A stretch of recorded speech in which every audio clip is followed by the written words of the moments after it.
Cyclops.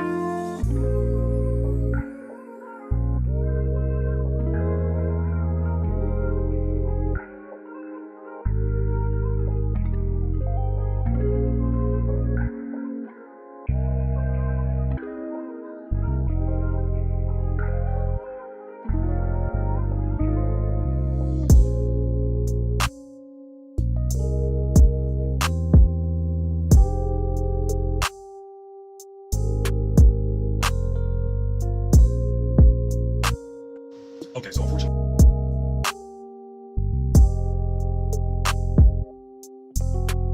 Cyclops.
Cyclops.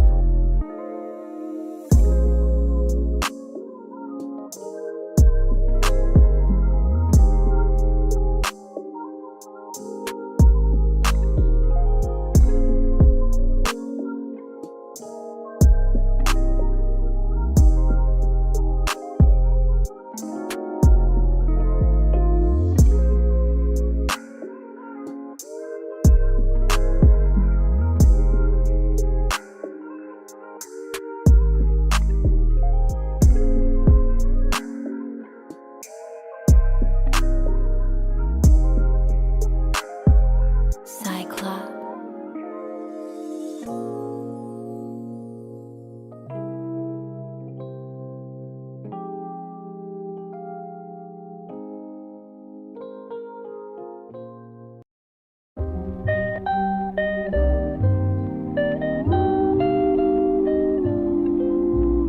I want all of you, forever, you and me, every day. Will you do something for me? Please, just picture your life for me. 30 years from now, 40 years from now, what's it look like? If it's with that guy, go. Go! I lost you once, I think I could do it again.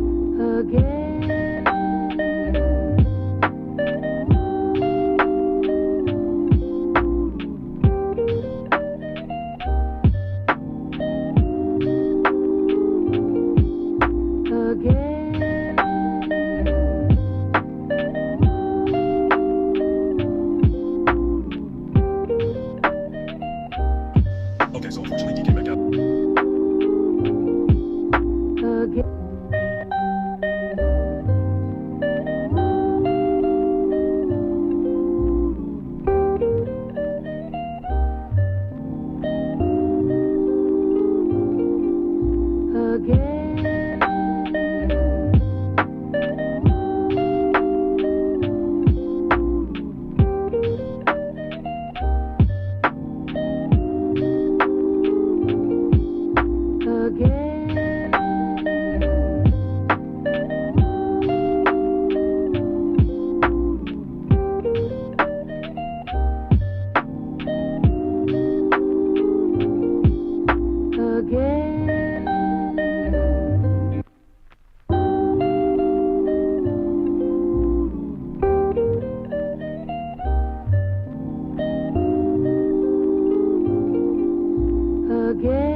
This is that one.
Ladies and gentlemen, when did you know we she was the are one for you? live. October 25th,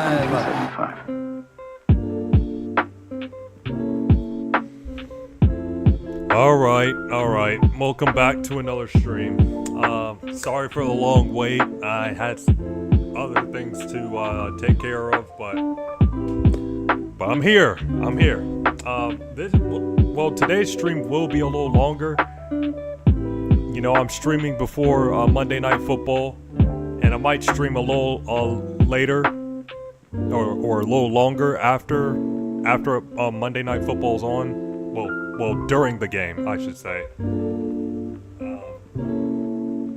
Yeah, I'm just gonna react to some videos. Like, I don't know. I'm just tired. I'm kind of tired of saying that because,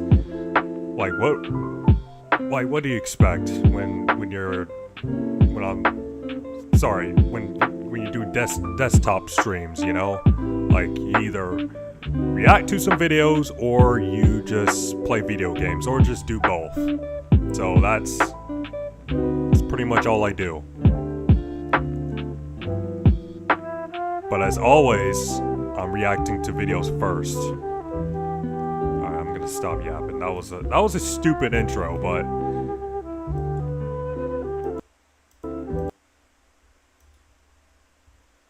Alright.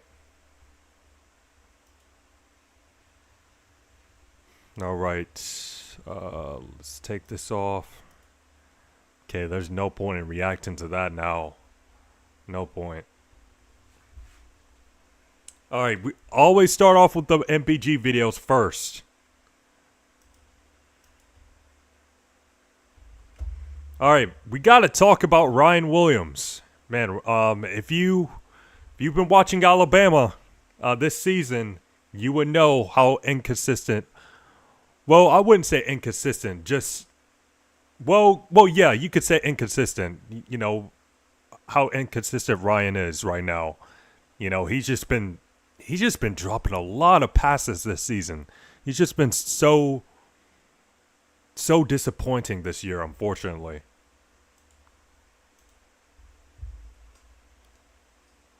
Ladies and gentlemen, boys and girls, hope all of you had a great Sunday night. Hope all of you had a great weekend watching some college football. If not, hope this video can make it a little bit better. And man, oh man, I decided not to do a recap for the games, the first round playoff games, because there's not too much to talk about. There's not a lot to say about the Ole Miss and Tulane game, and the same thing goes for JMU versus Oregon. So that would essentially mean we don't want to be talking about two games. And I don't want to make an entire recap video for two games. I think that's dumb to me. However, what we are going to be talking about in tonight's video is the man, the myth, the legend himself.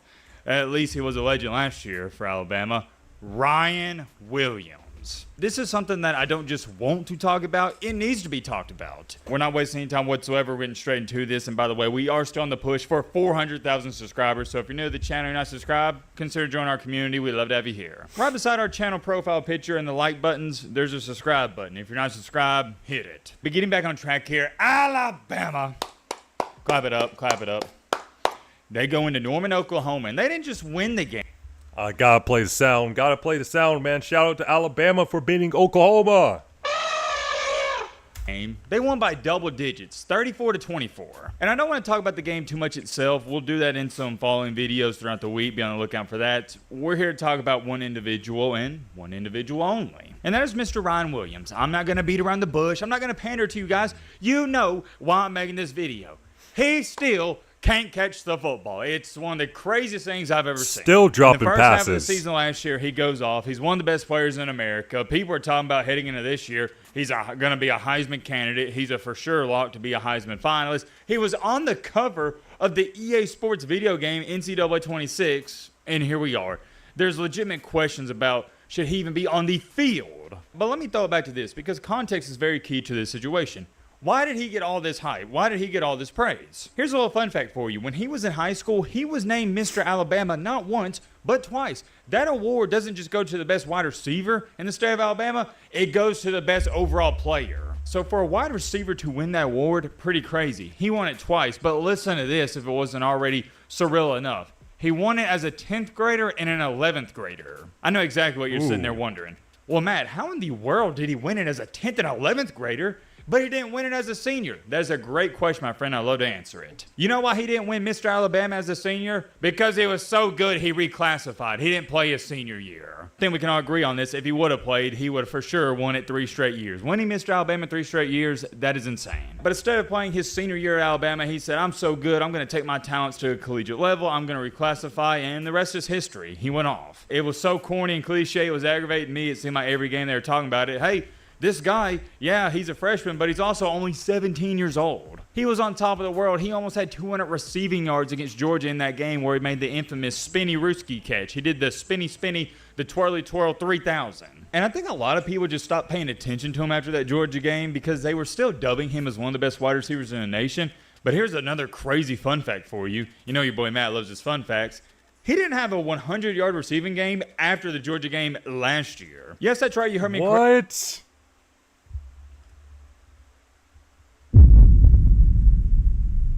No 100-yard receiving, like no game. Okay, excuse me. Hold on. So apparently he hasn't had a 100-yard game since the Georgia game from last year. That's tough.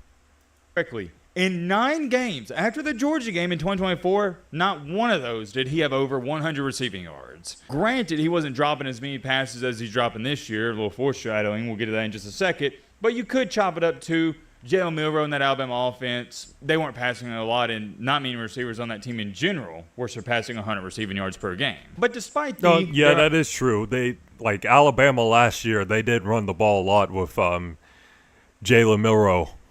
I say slight fall off after the Georgia game in 2024. People are still high on him, like we talked about. He was on the cover of the EA Sports game. And Bama fans were chopping up his lack of production due to Jalen Milroe. They were blaming him. He was the scapegoat for Ryan Williams not doing so good. And it's not that he finished last year on a bad note. It's more so he wasn't playing like he did against Georgia. He wasn't going off for 177 receiving yards. Fast forward time into this year, it has been awful, to say the least. A year he'll like to forget. It has been a living nightmare from week 1. The only game that was semi-decent, and it's still a nightmare, was a Wisconsin game where he had 5 catches for 165 yards and 2 touchdowns. But here's the kicker with that. He should have had 3 touchdowns. He dropped a wide-open touchdown in that game as well. And it wasn't just that. He dropped 2 passes in the Wisconsin game. 2. Florida State game had a couple of drops. Wisconsin game, couple of drops. Georgia game. Remember that play? The beautiful pass by Ty Simpson. Yeah, that was a great pass from Ty Simpson. I definitely remember that play, and Ryan Williams just dropped it. Simpson, that would have been a 70-yard touchdown or 60-yard touchdown. He dropped that one. I could run through all these drops, but pretty much every single game this year, he has had 1 or 2 drops, and they've been detrimental. A bunch of those have been key ones that could have got us a first down, or they would have been an explosive play. It's not like he's dropping bubble screens for 3 yards. No, most of his drops, I think it's something like 90 or 95% of them, are 15-plus yards down the field. One of them was against South Carolina to open up the third quarter out of half. It was on 4th down, and he dropped that pass, and it would have been a first down. Nobody was near him, wide open, tripped over his own feet, and just couldn't catch it. He's been a dropping machine. Currently, as to when I'm speaking making this video, he is leading the nation in drops. He's ranked dead last. It's leading the nation in drops. My goodness. Pathetic if you got to ask me. Straight up pathetic. I don't know how to say this in a non-arrogant, cocky, or brash way, but it's just reality. As a former athlete myself, and a bunch of you that maybe you only played at the middle school, high school level, and hey, there's some guys watching this video, you're playing at the collegiate level, I was always pretty good at everything I did. And I'm here to tell you, as a person who played basketball, baseball, and football, those are the big 3, catching a football with nobody around you, catching a spiral, and Ty Simpson, he throws a pretty ball, it's one of the most routine things you can do as an athlete. It doesn't get any easier than that. I tell you this much too, I played shortstop.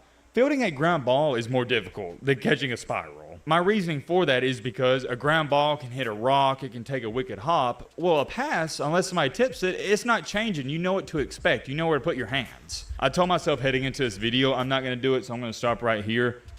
I'm not going to sit up here for 10 minutes and just preach to you guys and tell you how easy it is to catch a football. Me and you both know it's easy. That's something you learn to do when you're 8 years old. It really is as simple as this. Catching a football is basic hand-eye coordination. That's all it is. Some people have really good hand-eye coordination. Some people have been blessed with that ability. Others, they do not. And unfortunately, Ryan Williams, he doesn't have good hand-eye coordination. He's awful at it. Some of you may be asking, and it's a legit question, well, what happened? He wasn't doing this in high school. He wasn't doing this his freshman year. Yes, he was. Cut on the tape.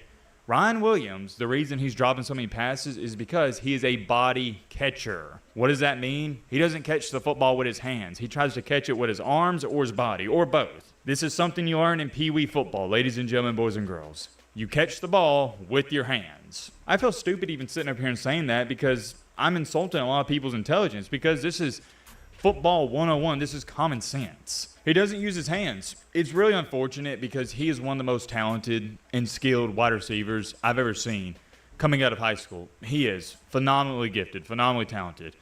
But I've said before, I'm going to say it again, I've even called him useless. It's because he is.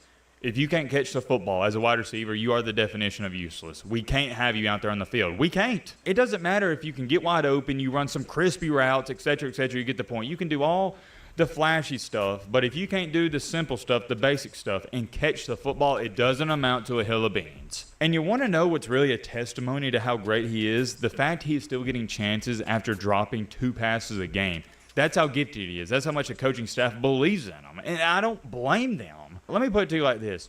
It is so much harder to get open and create separation against teams like Georgia and Oklahoma than to catch the football. Catching the football is the easy part. And that's why the coaching staff... Yep, it's supposed to be the easy part for Ryan Williams, but it's not doing it. And, obviously he can... He's a very good route runner. He can cook some DBs with his route running, but catching... It's not there. Is continuing to throw him out there. Coach Shepard, he believes in him. He's like, hey, he's going to get open. It's just, if he is open, can he catch it? And you are hoping eventually, and that's what the coaching staff has been hoping is going to happen, he'll get out of this funk, but he hasn't. He has been in the funk since week 1. And I'm glad I brought that up. I'm going to backtrack. This isn't a funk. This is who he is. Have you ever heard in baseball somebody say, oh, well, he's going through a slump? I'd say in football, a slump is maybe 4 to 5 games. And think about that. That's dang near half of the season. Well, when you're in a quote-unquote slump the entire season, you've been dropping passes since week 1, it's not a slump. That is your identity. It's who you are. I don't care what you can do when you catch the football. If you can't catch it, which is the baseline for evaluating wide receivers, that's what I'm grading you on. And right now, he sucks. Look, I am an Alabama fan, and you're going to get the Bama fan in me for just a quick second. I do not enjoy sitting up here saying these things against a guy who plays for my favorite team. I don't. I hate to say it. It really hurts me. It does, whether y'all believe that or not. But I'd be doing a heavy disservice to my audience if I wasn't calling things for how I see them and giving you my 100% honest take and analysis on this situation. It's not my decision, but I'm here to tell you right now. I don't like criticizing players either, but gotta call it out. You have to. And also, you just hate to see an SEC player not playing well especially when they're in the playoffs, going up against teams from other conferences. I just hate to see that. Like me personally, I would not put him back out there on the field. I just can't do it. Think about it. The drop against Oklahoma, that was on 3rd down. We had to punt the ball. You got to catch that. That is the equivalent. Dropping a pass when it's 3rd and 15, that would have been a 1st down, that's the equivalent of a turnover. Instead of us having it 1st and 10, Oklahoma has the ball 1st and 10. Let me address this because you're going to have some nerd in the comment section say, well, Matt, what about Jeremy Bernard? He dropped that wide open one against Oklahoma. I thought some of you may bring that up. Let me put that to bed. I have a great analogy for you. If there's one person that has been working for, we'll say, Coca-Cola for 3 years and he shows up to work late once in 3 years, is the boss going to be too upset? No, because he's only been late once in 3 years. However, if there's that's like Jeremy Bernard. He is the Alabama's wide receiver 1 this season, and also he's been obviously the most consistent wide receiver for Alabama, and he did drop some passes against Oklahoma in the Oklahoma game, but Jeremy Bernard has been more consistent than Ryan Williams. So you can't say something like that and say, like, you can't just say, oh, Jeremy Bernard, he dropped a pass or two. Nah, you can't say that when Ryan Williams has been doing that pretty much the entire season. Our employee who shows up to work, but he does it twice a week. Is the boss going to be mad? Yes, because it's starting to become a normal thing. Same thing with Jeremy Bernard. Jeremy Bernard has dropped, maybe 2 passes his entire season? So for all the people asking, well, Matt, why aren't you criticizing Jeremy Bernard? It's because he's wide receiver 1. He's been reliable. Ryan Williams is not reliable, so that's why I'm critiquing him. That's all I'm going to say about that. Most people, you understand it, but some people, they don't. Moving forward, I don't want to see Ryan Williams back out there on the field. I just think it's time to shut it down. You can say he's in his head. It doesn't matter what's going on, whatever excuse you want to throw out there. Because all the people, actually, let me address that, saying, oh, well, he's got the yips, it's a mental problem. No, it's not. He just can't catch the football. Stop trying to overcomplicate it. I would shut him down. I just can't risk having him out there and dropping passes. Can't risk it. Now, does that mean if they put him out there, I'm not rooting for him? Heck to the no. I'm rooting for him. I want him to go out there and catch the football. Trust me, nobody wants him to catch it more than me. But when it gets to the point where you're starting to become a liability on offense, we can't have you out there, and I don't want you out there. As far as it goes for his future, I don't know, man. I really don't. If he were to leave Alabama, try to get a fresh start somewhere else, I'm wishing him best of luck, but as a Bama fan, would I care too much? Absolutely not. He has hurt us way more this season than he's helped us, and that's just reality. But I'm not one of these people trying to run him out of Tuscaloosa and say I want him gone. No. If he wants to come back next year and try to improve from this most recent season, I'd be welcoming him back with open arms. I don't know if it will change, but I would like to assume that he could get better at catching in the offseason. That's just me trying to give him the benefit of the doubt. I know he's going through a difficult time, and I don't want to kick a man when he's down too much, so we'll end it off here. I'm curious to know your thoughts down below, but he is only a sophomore, so it just seems like he's just having a bad year, and he can bounce back from his recent performances. He can bounce back next year, so I can't see him entering the transfer portal. I don't see that happening. All right.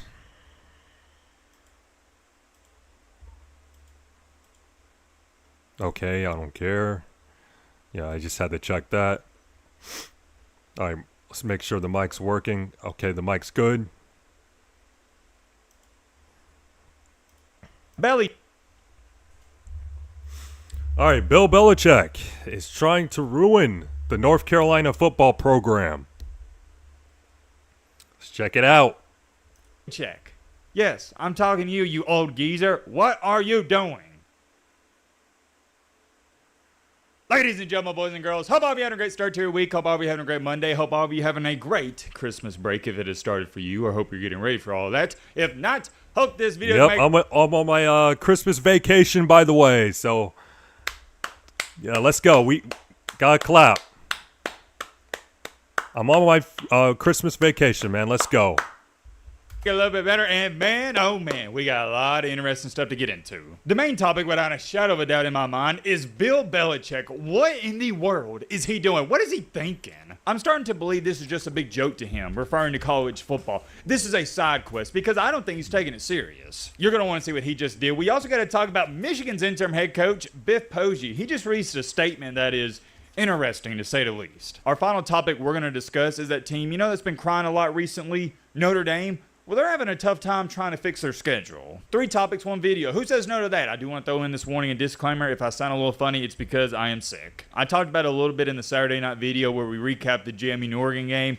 I don't know what it was. It was about midday Saturday. Boom, it hit me. But I'm not going to complain because number one, it's not going to make it get any better. Number two, you guys don't care. You just want your content. I understand completely. And number three, somebody's got it way worse than me out there. I got a little fever and sore throat. Kind of feel like crap, but it's not a big deal. We keep pushing. Do want to throw this in there as well. We are less than 500 subscribers away from 390K. I'm not going to give you some corny speech. If you're not subscribed, hit this button right beside the like button in the profile picture. You'll see it. Subscribing helps us out tremendously. Without further ado, let's get into it. First things first, let's start with old Biff. Every time I see his name, I think of the guy in the Back to the Future movie. You know, the bully. If you know, you know. Old Posey. Not going to give you the whole run through as to how Posey is back in action. Sharon Moore.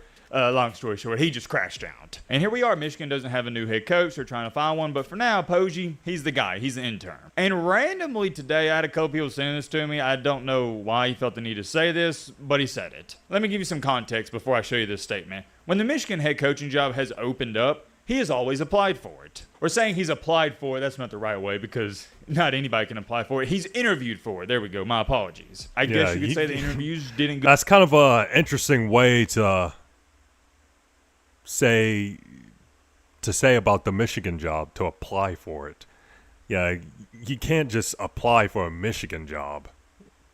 Goes so well because he never got the job. It's looking like he's going to interview again, and here's what he had to say about interviewing for the head coaching job at Michigan. And I quote, "I know what the HE double hockey sticks I'm doing." Don't get me wrong, I like Biff Posey. He's a funny guy, and I root for him. But when you're talking about becoming the head coach, not just coaching a couple games, but the head coach at Michigan, this ain't your guy. And I'm not going to sit up here and say he doesn't know what he's doing. But here's what I will say. You're not getting a job. Next question. Posey is a cute, fun story, and I think for the most part, Michigan fans like him. But when you're talking about a long-term solution, that's when the mood changes. It's like, oh, wait, no.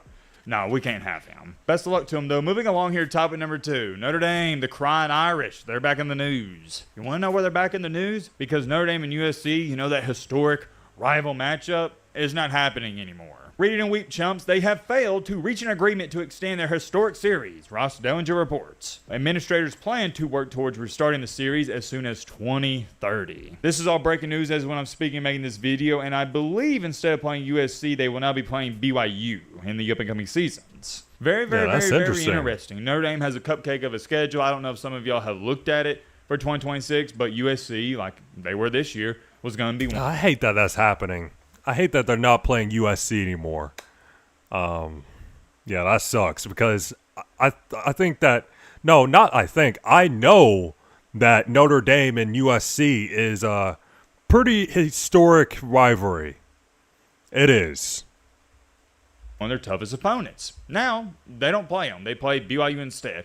Not trying to disrespect BYU, but I would say USC would probably be harder to play against if I had to bet. Yeah. Than BYU. That's just me, though, and I'm curious. Let's pull up Notre Dame's schedule for 2026. I have not seen it, but I'm going to assume they probably play at max one ranked team. Got it right here. In 2026, they play Wisconsin, Rice, Michigan State, Wisconsin and Green Bay. Rice, Michigan State, Purdue, North Carolina. Oh, they're playing North Carolina? Oh, my gosh. At North Carolina. Oh, my goodness. Are you kidding me? Navy. Miami. Okay, thank God they're still playing Miami. Okay, I like that. Boston College, SMU. Miami, okay, that's a decent one. Boston College, SMU, Stanford, Syracuse, and BYU. So right now you're playing two ranked teams. Shaking my head. I'm not going to sit up here and go on a major rant and tangent, but instead of getting rid of USC and adding BYU, why couldn't you kept USC, added BYU, and kicked out Stanford or Wisconsin, one of these sucky teams elsewhere? It's embarrassing. That's just why they're not playing USC. You would think Notre Dame would understand, hey, we got left out of the CFP this year because our schedule was weak as crap. Whatever floats their boat, I guess, but I did want to report on that. Just, it's a shame to college football because I think Notre Dame's a good team. I know we like to joke on them, but on a serious note, they're a good team. Historically, year in and year out, they're always around. They're a good team, man, but we want to see them with a stronger schedule. That's what we want to see. We want to see Notre Dame with a stronger schedule. And that schedule in 2026 is not that strong. Top 20, top 15. And as a college football fan, you know what I want to see? I want to see good football teams play other good football teams. Yeah. I hate I'm the same way, man. Besides watching my Gamecocks play, I love to see the best play the best. Who doesn't want to see that? Who doesn't want to see that? you watching Notre Dame this year outside the first couple of weeks because they were blowouts. You're playing cupcakes. Nobody wants to see that. I bet I can vouch for Notre Dame fans as well, even though we have our differences on the channel. You don't want to see it either. You want to see the best of the best going up against the best of the best. Am I right? Why is the SEC so much fun to watch? Ask a Georgia fan. Ask an Alabama fan. This year, every single game almost was close, and there's a chance that you could lose. Not to throw some shots and jabs at the Big Ten, but it's the same thing as the Big Ten. Ten, they only like Ohio State, the Ohio States, the Michigans. Well, I could say Penn State, but Penn State sucks this year. I don't know if they're going to bounce back anytime soon. And now you could say Indiana, and now Oregon, maybe USC if they become better.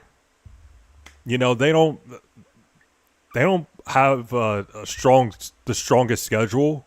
They don't. Most of their schedule is cupcakes. Like most of the teams that they play is cupcakes. And they might play against a ranked opponent every once in a while. You know, maybe like 2 or 3. 3 to 4 games a year. Ohio State, they don't even have to worry about it. And same thing for Indiana this year. And the worst part about it, guys, is Notre Dame gets to cherry pick. They get to hand pick their schedule, and they're choosing to play cupcakes. I have way more, I guess you'd say, sympathy or just an understanding for Indiana and Ohio State because they don't get to pick their cupcakes. It just so happens they're in the Big Ten, and the Big Ten sucks outside of 3 to 4 teams. But for Notre Dame, and it's my gripe with them, they're picking these schedules and they're picking these teams on purpose. And guess what? I am glad they got left down. They deserve to be punished for it. If you're only going to schedule 2 tough games a year and you lose both of them, no, you don't even deserve to be in the playoff. Absolutely not. I don't care how good you looked in the 10 remaining games. You played nobody. That's all I got to say about that. Moving along here to the main topic of the main encore, main reason you clicked onto this video. What in the world is Bill Belichick doing? Belichick. Yes, I'm talking to you, you old geezer. What are you doing? This was such a funny year for North Carolina and Bill Belichick because heading into week 1, everybody and their mama was tuned in and glued into that TCU versus North Carolina football game. What happens in that game? North Carolina on the first drive marches up and down the field, put up 7 points, and everybody's like, oh my goodness, North Carolina, they're going to be one of the best teams in America. They're going to make the playoff. And then they proceeded to get blown out. I remember seeing all the memes on Twitter, people saying Bill Belichick's a demon. I can't believe they let him into college football. He's about to dominate and win 3 national championships. Then no lie, 30 minutes later, people were talking about how terrible of a head coach he was. People switched up that quick. What happened after that? It's not complicated. North Carolina, they had a pitiful season. I viewed Belichick the same way I viewed Hugh Freeze whenever he went to Auburn. I tried warning Auburn fans. He's washed up. He doesn't have that passion and fire for the game anymore. And you see it with Belichick at North Carolina. He's more concerned with his girlfriend than the football team. Players aren't engaged. The coaching staff isn't engaged. More importantly, Belichick isn't engaged. I don't even know why he's still coaching. The only thing I can assume is it gives him something to wake up for because if he's not coaching, he wouldn't know what to do. But good gosh almighty, man, you are doing a heavy disservice, not just to yourself, but this North Carolina football program and the players by not giving it 110%. It's the equivalent to if you're a player and you're hurt. Don't try to play if you can't play to your max ability and capability because you're going to hurt the team more than you're going to help it. Put your pride and ego aside and tell coach, hey, I'm hurt, and sub yourself out. But Belichick has a point to prove, and I could sit here for the next 5 minutes and tell you how much I don't think he's a good head coach. It doesn't matter. He's still the head coach in North Carolina, and they believe in him for some odd reason. Well, guess what he's doing this offseason? Everybody's going to talk about it. It's not I heard about this. Because Bill Belichick hired North Carolina hired offensive coordinator, hired Bobby Petrino as their offensive coordinator. He's washed up too. Belichick has just hired Bobby Petrino. Yeah, that's a name you haven't heard of in quite some time.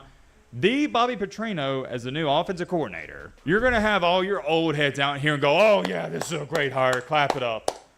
Buddy, I hate to be the bearer of bad news. This is in the early 2000s. You see how Belichick's washed up? It's the same thing with Petrino, and I'm going to continue to beat that into you guys. They're both washed up. They're past their prime. You ever heard somebody say you are who you hang out with? This is the perfect example. This isn't North.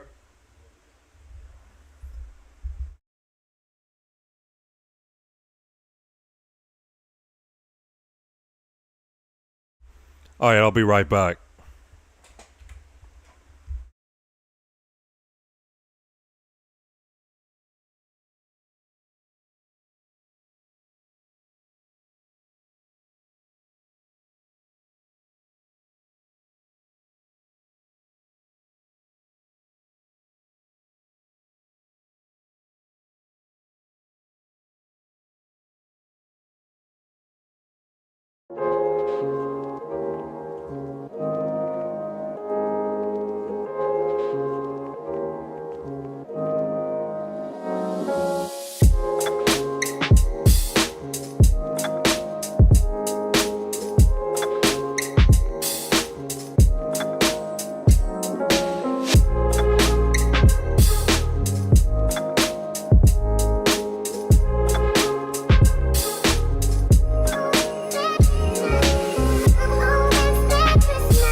Alright, I'm back.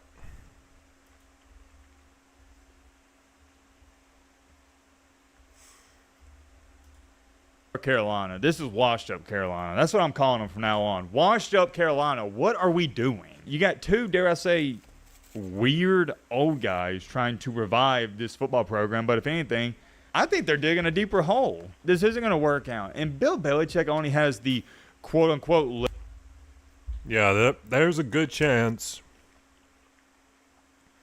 that this might set North Carolina back. I don't know how many years. legacy and pedigree he has because of Tom Brady. Let's call it for what it is. Remember everybody at the beginning of Tom Brady's career when he started winning some Super Bowls, they were like, oh, well, he's only winning them because of the defense of Bill Belichick. No. We saw the real reason, and we saw the truth whenever he left the Patriots. Do you think Tom Brady wanted to leave? No, he had to because Belichick wouldn't go pay money and get him weapons. Belichick refused to buy him decent wide receivers. He was trying to get these seventh rounders from North Dakota State, and Tom Brady's like, dude, it's not going to cut it. I got to leave. And it's sad because Tom Brady was even taking pay cuts to stay with the Patriots. But Belichick has this, well, it's my way or the highway type mentality, and Brady was like, all right, that's it. I'm done. I'm out. Belichick says, that's fine, Brady. We don't need you. Go elsewhere. What happens next? The Patriots, they suck, and Tom Brady wins a championship with the Tampa Bay Buccaneers. You want to talk about putting an asterisk next to your resume? That's what that did for Belichick. That proved it right then and there that Belichick wasn't that great of a head coach. I don't care what anybody says. Why'd I bring that up, though? To tell you guys, he's stubborn. If you don't get Tom Brady weapons, and you won't get him wide receivers, skill position players, great ones or good ones at that, why would I believe you're going to turn around North Carolina? He's not going to. Bobby Petrino, yeah, he was good at one point in time, but that was years ago, man. And I'm starting to believe, the more I talk about it, that Petrino was his only option because you know a young head coach, he wouldn't want to work for Belichick because you can't even give the guy advice. You can't even offer him tidbits here and there. You know who Belichick reminds me of? Squidward. Bitter old head coach. It's not even like he's fun to play for. At least Nick Saban was fun to play for, and the players liked him a little bit outside of football. I've never heard any players say a good thing about Bill Belichick outside of football. The only thing I've heard is former Patriots players talking bad about him. You ever heard a player talking bad about Nick Saban? No. And there's a reason for that. That's all I got to say. This ain't going to work out. Bill Belichick, he should be fired ASAP. Let me know your thoughts down below. But they're over. All right. Yeah, that may not work out. It may not work out. Okay.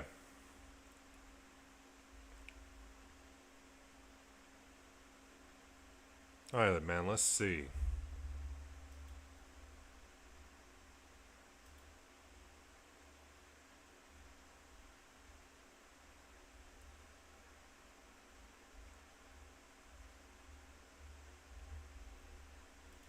I didn't put anything else.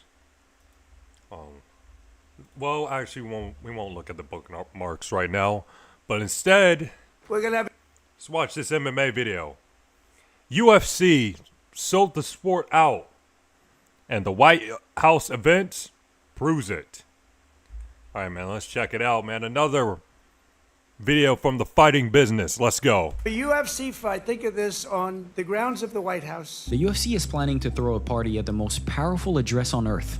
We laid out all the renderings, and we started to get him to sign off on what he likes and doesn't like, and he loved it. So, you would think this would be their proudest moment as a legitimate sport, right?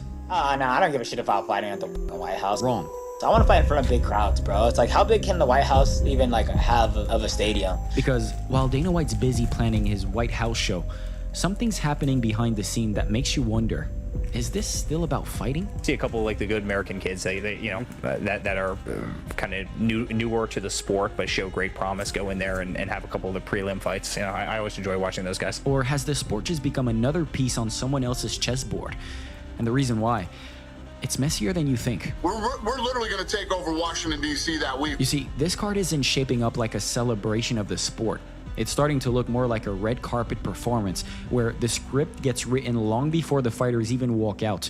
Big names get the spotlight, merit takes a back seat, and the whole thing starts to blur the line between legitimate fight card and a glorified show for VIPs who don't even watch MMA. I don't give a to fight in front of a bunch of fucking billionaires and rich people that think could give a shit less about me. And you guys, I want to fight in front of people that are Raw Dog fans, are fans of MMA. But that's only half the story. So, what exactly is going on with the UFC White House card? Thank you to the Fighting Business. Absolutely amazing. One of my favorite new channels going right now. Look, we all know the UFC isn't exactly known for playing fair when it comes to matchmaking, but hosting fights at the White House, now, that takes it to a whole new level. And they're going to have 8 or 9 championship fights, the biggest fights they've ever had. Everyone's a championship fight. And here's the thing. All right, there's no way there's going to be 8 or 9 championship fights. No way. This isn't just another Saturday night at the Apex. This is a political showcase. So when you're putting on fights in the most famous building in America, you're not picking fighters based on who deserves it. Most ever in your career? That's not fair, man. Think about it. When has the UFC ever thrown an event at a place like this and said, you know what, let's give the spotlight to people like Merab Dvalishvili? Some of these guys are so stupid, it's... Never. And that's because as incredible as Merab is, he doesn't have the mainstream star power that makes politicians smile for photo ops. Does Merab want a shot at the title, or would Merab rather have people under him jump over him? That's a personal decision that he needs to make. If that's what he wants to do, I can tell you how that story ends. It's not a good ending to that story, but he's a big boy. He can figure that out on his own. Now, this is the same organization that gave Conor McGregor title shots and championships in multiple divisions based largely on his marketability and star power, right? And it's the same company that brought John Jones back after 3 years and fast-tracked him into a heavyweight title shot. And I don't know what this game is with everybody, but John Jones is the pound-for-pound best fighter in the world. Until this fucking guy, and he has been Plus, they literally created an entire fake belt, the BMF title, just to sell a Masvidal versus Diaz fight. But honestly, this belt for the bums, you know. First time who fight for this belt? Diaz and Masvidal. Diaz and Masvidal. The people who never can be champion, you know. They give him some belt. Guys, be happy. Fight for BMF.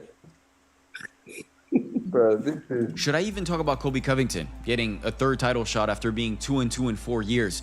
I mean, you get my point, right? History repeats itself. It's just going to be another 1776, and that means British don't come to America. You come to America, you're going home empty-handed, Junior. So when you look at the White House card, you're not looking at sport. You're looking at entertainment. You're looking at the UFC saying, forget the rankings and the winning streaks. We're picking who we want because this is bigger than fighting. And they're going to have 8 or 9 championship fights, the biggest fights they've ever had. Everyone's a championship fight. And everyone's a legendary type of fight. He's actually holding back fights right now for 6 months so he can do it for this, the 250. And that's a problem, right? Because when you do that, you're telling every fighter grinding their way up the ranks that none of it matters. You're telling more deserving fighters that all those wins and performances don't mean anything when the UFC decides they need a big name for a big stage. Now, this is not new or anything. The UFC has been ignoring #1 contenders for years. What's next for Bilal? Where's Hunter? They've pushed aside winning streaks and completely disregarded their own ranking panels whenever it's convenient. But the White House event, that's the loudest, most open example of it yet. The media will no longer control the rankings in the UFC. It's just, I can't handle the incompetence. I can't take it anymore. It's driving me crazy. Here's where it gets uncomfortable though.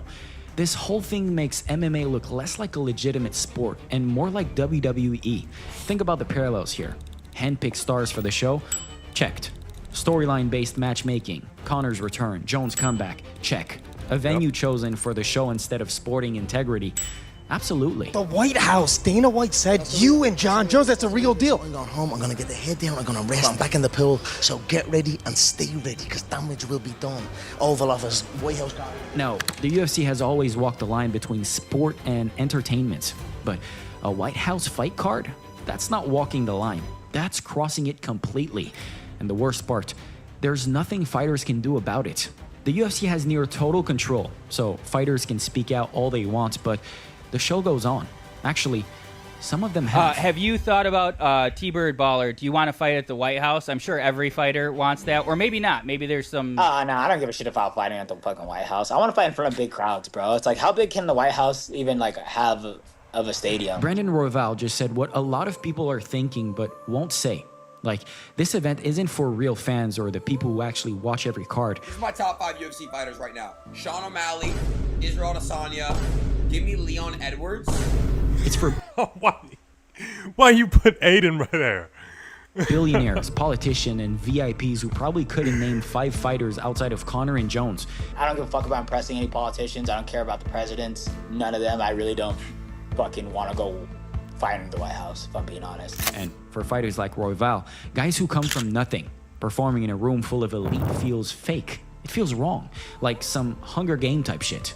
Yeah, bro. I don't give a fuck about any of our political figures right now, and it's like to fight in front of them just seems like some fucking Hunger Games type of fucking shit. Now, the UFC markets itself as the people's sport, right? As the realest, rawest combat competition on earth. But a White House card surrounded by people who've never sat through an entire Bilal fight, those are not real fans, man. I mean, that's why Michael Chandler's so popular, because he fights like a wild dog. Exactly. Yeah. And that's cool. Yeah. I never would recommend to someone, watch this guy and learn something. At the same time, you don't have to be Bilal. And you know what the craziest part about all of this is? Most fans won't even be there to see it. I mean, security must be crazy. The security is going to be crazy. There'll be under 4,000 people there, and I don't even know how people are going to get selected yet. We have to work that out. You see, the UFC White House card is capped at under 5,000 people on the South Lawn due to security concerns. That's a massive drop from the original expectation of 20,000 or more people. 5,000 for what Dana White is calling one of the biggest cards in UFC history. Be on the South Lawn. We'll have under 5,000 fans on the South Lawn, and then the park that is connected to the White House will have 85,000 people with screens. And here's what gets me. Those tickets won't be for sale. They're all complimentary, all of them. In fact, reports show that guest includes diplomats, politicians, and VIPs attending a special dinner before the fight. The kind of people who've probably never sat through fight night prelims in their... Nope. You know, just a bunch of politicians that have probably never seen a fight before. Or UFC undercard. Or prelims, like he just said. Lives. So let's be real about what's happening here. You've got hardcore fans who buy every pay-per-view, and they're not getting anywhere near this event. Instead, those 5,000 seats are going to people who need background checks just to get in. I don't even know how many people can get in, not to mention the fact that Secret Service isn't going to let a lot of people come do this. Everybody's going to have background checks. So yeah, whoever actually gets to be there live, it will be such a unique, amazing experience in their lifetime to be able to go to this fight. White himself admitted everyone attending will need a background clearance because of Secret Service requirements. That's not a ticketing system. That's a guest list. I mean, the security is going to be a massive issue because at the end of the day, Secret Service's job is to protect the president. It'll be under 5,000 though, but I can't remember what they call it. There's a park that's connected to the White House. We could put 85,000 people over there. Now, Dana says he's setting up screens in a nearby park for 85,000 people. Great. So real fans get to watch on a screen in a park while billionaires and politicians sit cage-side at the White House. You see how that looks, right? It's like throwing the most exclusive party and telling your day ones they can watch through the window. And sure, watching on a screen is better than nothing, but it misses the entire point of what combat sports are supposed to be about. So, like, I don't give a fuck to fight in front of a bunch of fucking billionaires and rich people that fucking can give a shit less about me. And fuck you guys, I want to fight in front of people that are Raw Dog fans, are fans of MMA, and, like, you know, that are, like, fucking, that can relate to me. Here's what makes this even more absurd. The UFC is dropping $700,000 just to replace the grass on the South Lawn after the event because the 15,000-pound octagon and all the production equipment are going to destroy it. Think about that for a second. $700 grand to fix a lawn, and that's just one expense. Dana White himself said this is going to be the most challenging and expensive event they've ever done. And the logistics alone are a nightmare. Secret Service protocols, background checks for everyone, custom infrastructures, and interagency coordination that makes a normal fight look like a walk in the park. I can't imagine, like you said, the security, the behind the scenes, how much stuff's really gonna happen. I'm just like, a lot of weird pressure too, because it's like all the security and the protocols, all that extra shit in your mind before you have to go out there and fight. Yeah, it just seems like a lot more than what it needs to be. So you've got an event that costs millions to produce, requires tearing up and replacing part of the White House lawn, and needs more security clearance than a Pentagon briefing. But real fans can't even buy a ticket.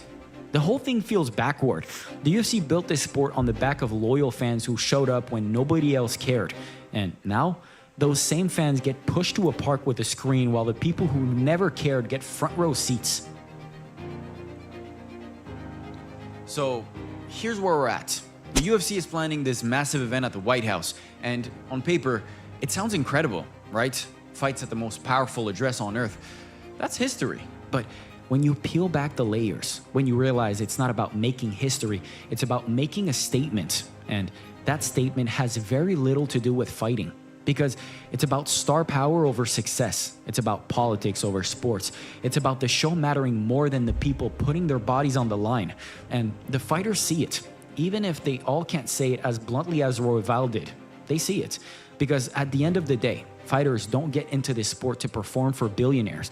They get into it to prove something, to test themselves. And when the UFC turns that into a red carpet event where the script's already written, when they prioritize names over rankings and show over legitimacy, that's when the sport stops being a sport. That's when it becomes something else entirely. And maybe that's fine for some people, you know? But for guys like Brandon Royval, for fighters who came from nothing and fought their way to everything, they didn't sign up for this.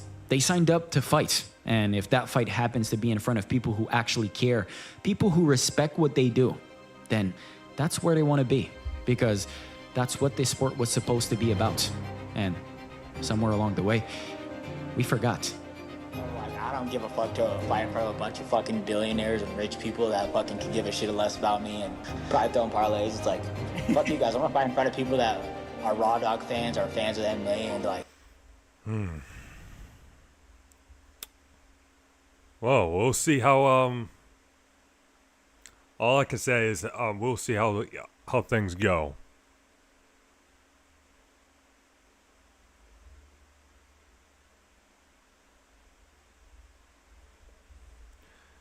Yeah, it does give up, like the White House event does give it does give a like a, I don't know how I say it, but just like I don't know, like a circus vibe, you know, just performing. Well, obviously they're performing in front of billionaires and politicians that probably doesn't care about the sport like that, or you know, just are, you know, as not the biggest fans of MMA. I'll say that. All right, moving on. All right. Bookmark a couple of tweets. Spoke about it on TikTok. Oh boy. New angle of DK Metcalf punching a Lions fan has been released, and it clearly shows the fan did nothing wrong. Metcalf claimed that the fan used a racial slur and made a vocal comment about his mother. This footage shows that that's false. The Lions fan has retained a legal counsel and is exploring legal action against DK for assault and defamatory accusations. Jersey. DeKalen doesn't like being called his government name. Hey, DK, don't sign it. DK, don't sign it. DK, he about to throw that motherfucker away.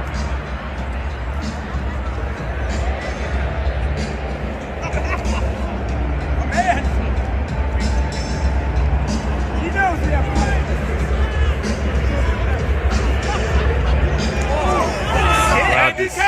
Grabbed him and punched him in the face. Yup. Grabbed him and hit him. Yup! DK! Yup! Man.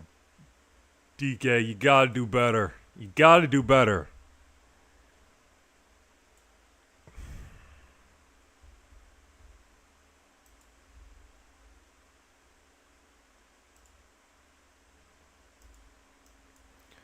All right, Colby Covington calls out Tyron Woodley for a rematch. Damn, Woodley, how the mighty have fallen. I know people like to say don't kick a man while he's down. It's in poor taste. But personally, I say that's the best time to kick a slime bag like you because you're easier to reach. You used to fight for championships. Now you're out here selling the last of your dignity, taking beatings from YouTubers and geriatrics so you could pay off your baby mamas. You should be retired on a beach somewhere drinking Mai Tais. But instead, you're face down, ass up in a boxing ring posing for dude wipe promos. I know you got mouths to feed, Woodley. I know your brand is at an all-time low. We all know you need the money. You know, I've always been here to pick you up when you're down, Tyrone. So let me help you one more time. Quit boxing, because you never were a boxer. You were an All-American and Big 12 champion in wrestling. So come on over to Real American Freestyle, and after I mop the mat with Luke Rockhold January 10th, you can take your chance at redemption. Let me put you out of your misery and end you for good. You know how to contact my people. Give them a call. So is he calling him out to a wrestling match or what?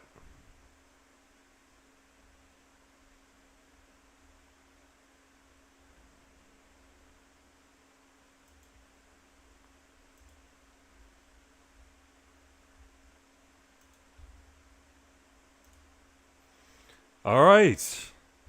So, it's an interesting video by Lenore Sellers. He dropped a video. It says, run it back. So, I'm assuming that he's announcing that he's staying with South Carolina. I think it's pretty obvious. Columbia's.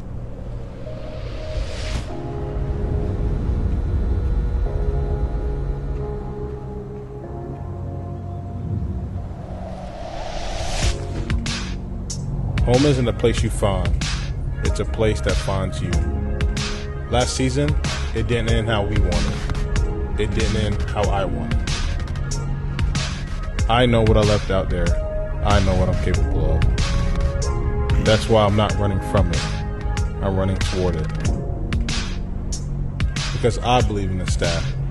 I believe in this locker room. I believe in the state, this team, this place. 2026 isn't about coming back. It's about finishing.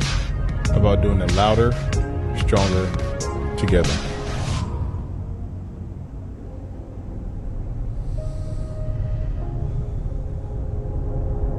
Won't you think about you and I just grab my hand and Okay, that's copyright music. Not finished.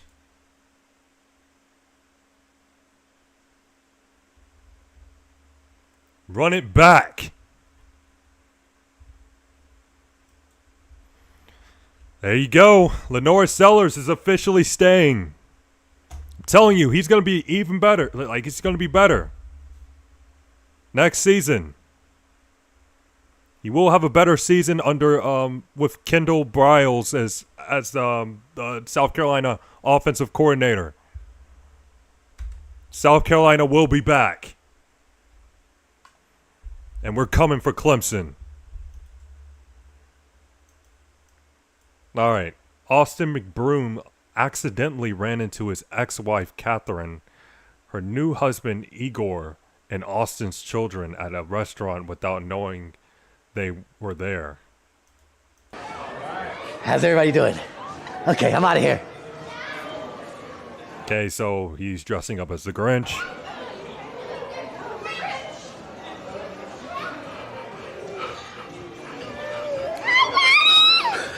Oh, they recognize him too. How do you know That's it's crazy. me? Dad, why you got green contacts in? How do you know it's me? Because. You knew it was me? Because you look like him. I swear, Chad, I did not know. Dude, that's gotta be an awkward situation. We're here. We were supposed to come over at 3. What are the odds that you guys are here? Kiss. No. Kiss. No. Kiss. Kiss. Hi. Hi, how are you? Good. Good seeing you. Okay, so I'll see you guys in a little bit. Huh? I'll see you guys in a little bit. Yeah, Daddy. What? Daddy, what are you doing here? I am surprising everybody. Hey guys, how's everybody doing? Wait, that's his ex-wife, new husband, right there. Hi guys. Why is all Santa over there? You saw Santa? I just watched your movie. You just watched my movie? Yeah. Okay, I'll see you guys in a little bit. Okay? I love you. Yep. How'd you guys know it was me? Because we saw Ray. Let's go. See you guys in a little bit.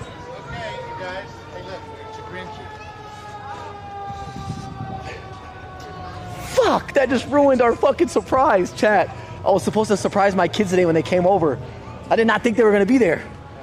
No, that is crazy. That had to be kind of awkward.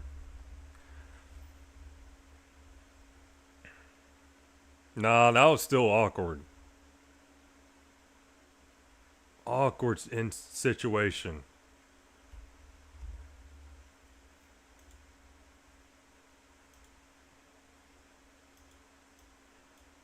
All right, getting thrown like that as a grown man is crazy.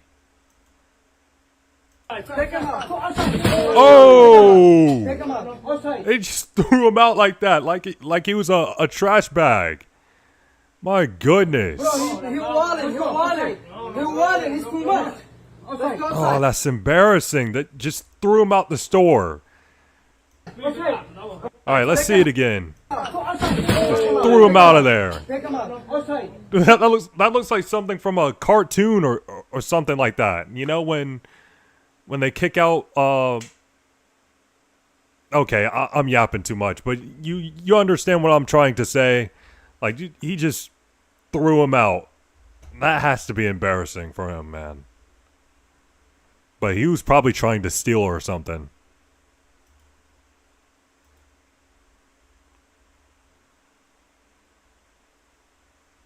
Wait, he threw him out with one hand?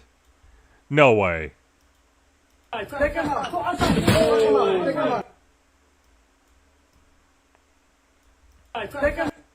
Nah, there is no way he threw him out with one hand.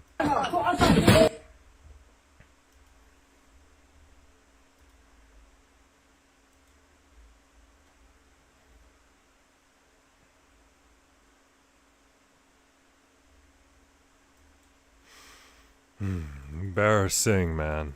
Absolutely embarrassing.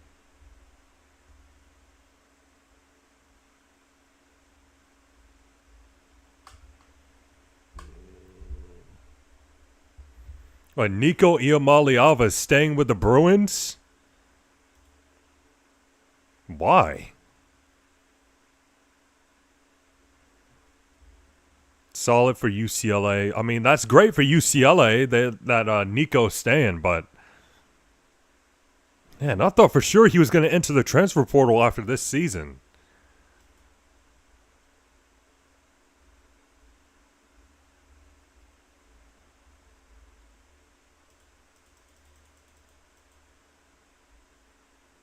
All right, let's see what you got, Ryan.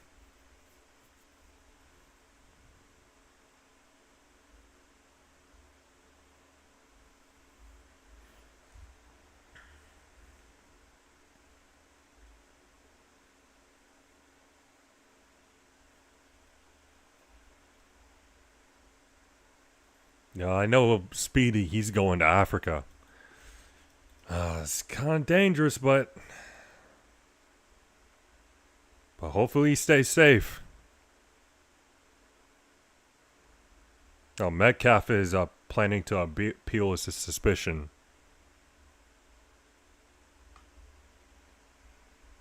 I don't think I have any other videos to watch, to be honest. The game's coming on in like 35 minutes.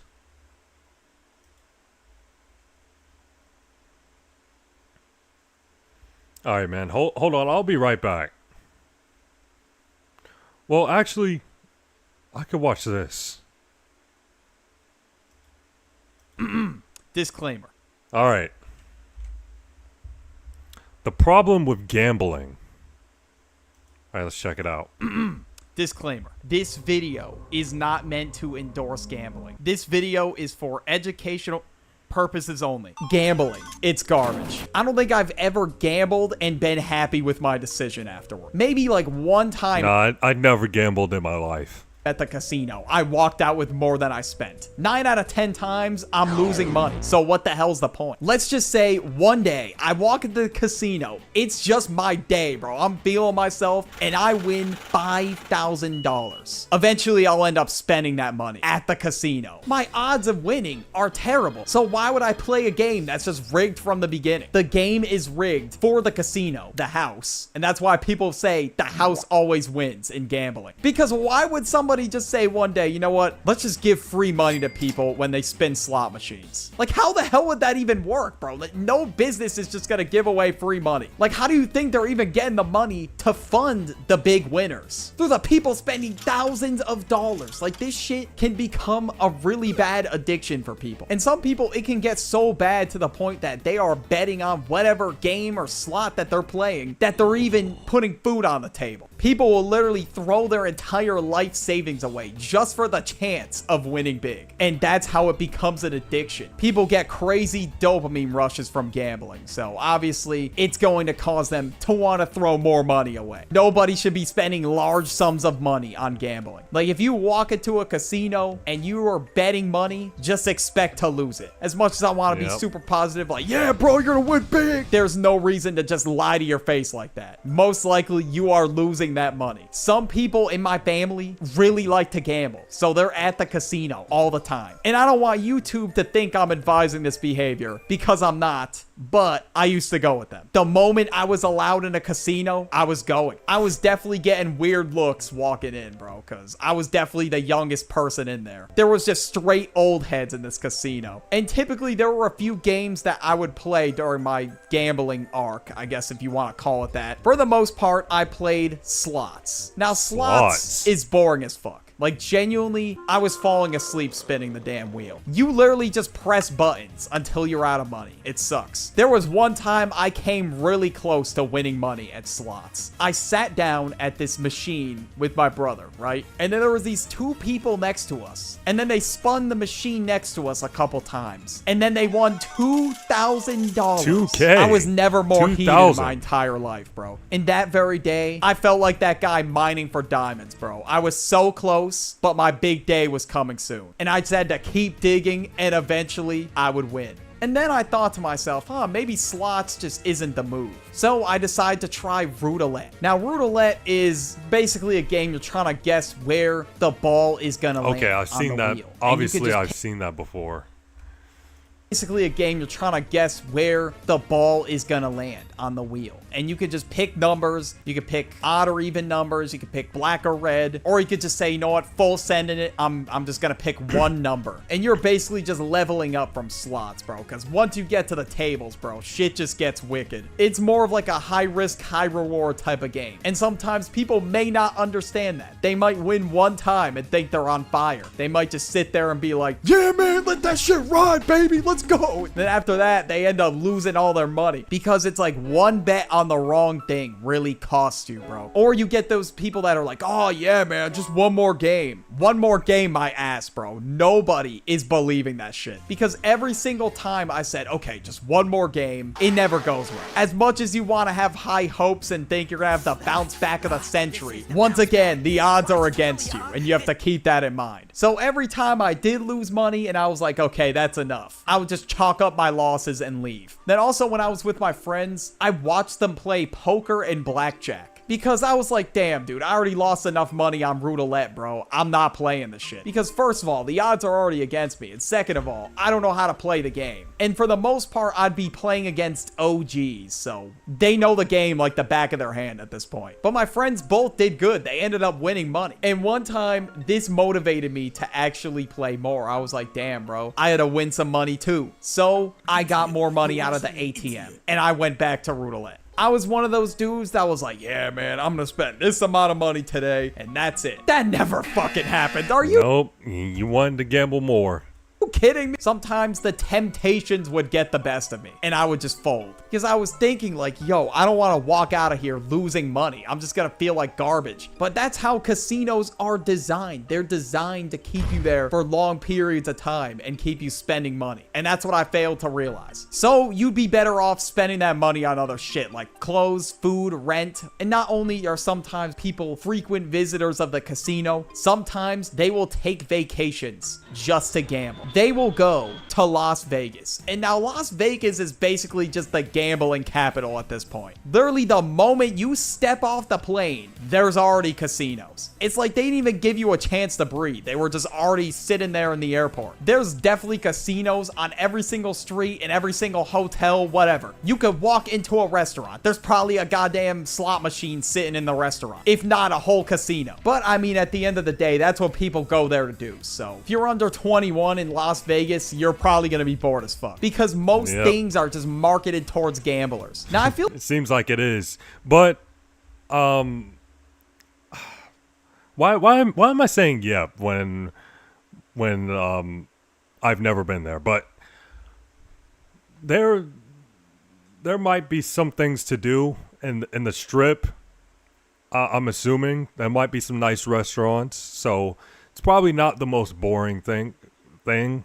And if I have more money, then I would just go, to see some fights. Like my generation has been gambling a lot, especially in recent years. I'm not really sure if my generation's exactly popping out the casinos. Yeah, it seems like gambling is just more popular now than it was like 10 years ago. It just seems like that. It might be stupid to say, but it seems like gambling has been more popular this year or the past couple of years. Now it's now dudes around my age that are gambling, and it's not older dudes, doing it. Now there's just apps and games to play. Well, there's always been games, like gambling games it's always been there. But I'm just saying, like, gambling has been extremely popular the past couple of years, and it's wild seeing so many dudes around my age doing it now, since it used to be older dudes doing it, and now it's just dudes around my age. One thing that I know for sure is that people in my generation love to sports bet. Now I've seen sports betting. Yes, that's what's popular now. That's what young people are doing. Young people around my age. That's what they're doing now, sports betting. Time and time again play sports bets, but I've never actually seen them win. Sports betting has taken off, especially in modern day. Every time I have ever done a sports bet, it was like $10, just $20. Degenerate I came to gamblers, terms man. with myself. I'm like, you know what? I'm probably going to lose this money. It's whatever. And I'm not really the most knowledgeable guy when it comes to football. I mean, I know some things, right? But there's no way I can sit there and actually predict the outcome of games. And then when I watch the games, I just end up raging. I was just confused on how these didn't even happen, because they were the most free bets ever. I think one time in 2023, I placed a bet that Patrick Mahomes was going to throw 2 touchdowns. I mean, they're glazing his ass. It's going to happen. There's no way. He didn't throw a single touchdown in that game. Like, are you fucking kidding me? At that point, I was convinced that the odds were against me and that gambling was definitely not my thing. But another contributing factor that I think increased the desire for Gen Z, my generation, to gamble was the rise of gambling streamers on Kick. There's people out there that are signing like multi-million-dollar contracts with like these gambling companies, and they'll just sit there and play their gambling games all day. And one time I even saw Drake himself fire up a gambling stream. And I'm pretty sure Drake... I'm sorry, that has to be like... How can you just... Like, no hate towards anybody who do it, but how can you just sit there and watch a gambling stream? Like, when Aiden back in 2021, even prime Aiden, like 2021 prime Aiden, he was gambling. That was that was the most boring part of the stream. And that's the moment where I just click off. Like it's so boring. Like I don't understand how people can just sit there and watch another person gambling, but do you? I guess do you? You know, we all find other things entertaining, so do you? Actually ended up signing to stake. I think it was like $100 million a year deal or something like that. Then I've also seen like rage compilations of gambling streamers. You're telling me that some random streamer could like punch There's rage compilations of gambling streamers. a hole in the wall and that would make people want to gamble. Make that make sense, bro. Like these dudes will lose money in seconds. They'll bet like $300 and lose it in milliseconds. And I mean, I understand why he's mad. Like shit, I would be pissed off too, but bro, you gambled it. You should have expected that to happen. Like that would just stress me out, bro. It's like I'm playing Russian roulette with my savings account every time I log on to a stream. Yeah, I can't do that. I can't do it. You know, especially with the money that I'm making right now. Like I can't. I can't afford to do stuff like that at the moment. Hell no, dude. I would never do that shit. But yeah, not only is there gambling influencers on Kick, there's also people on TikTok, Instagram, where their content is just gambling. But there is one individual that stands out among the rest that I would crown TikTok's biggest gambler. Introducing Jumani. Jumani has gone viral Wait, for I seen this dude, man. Like, I remember this dude went viral for, he had like a Subway job, and he was trying to get signed by Meek Mill or something, and he destroyed the entire. Well, not the entire restaurant, but he just threw like a bunch of meats on the floor and lettuce, you know, and other veggies. Yeah, I seen this dude. Antics in the past, but this is the biggest wave he has ever had. Jumani has gone into casinos time and time again at this point, and he's in there gambling like every single day. So much so that he didn't even have the money to gamble. So he bought an iPad on his credit card, pawned the iPad for money just so he could go to the casino to lose the money. All that just to lose the money. Like, what are we doing? Well, like, what is he doing?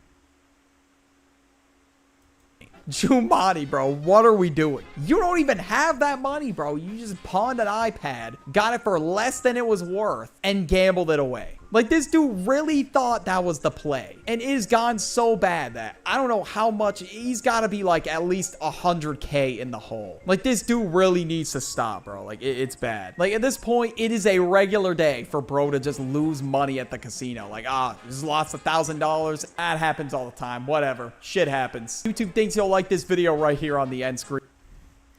That's insane. Buying an iPad, then selling the iPad just to lose the money. To gambling. Crazy. All right. I'll be right back.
Alright, I'm back.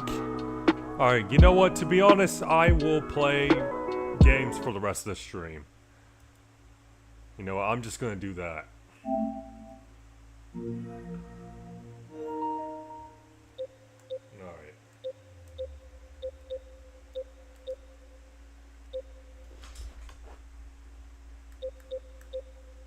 Alright, let's play a few games of College Football 26. Let's get back on Dynasty mode.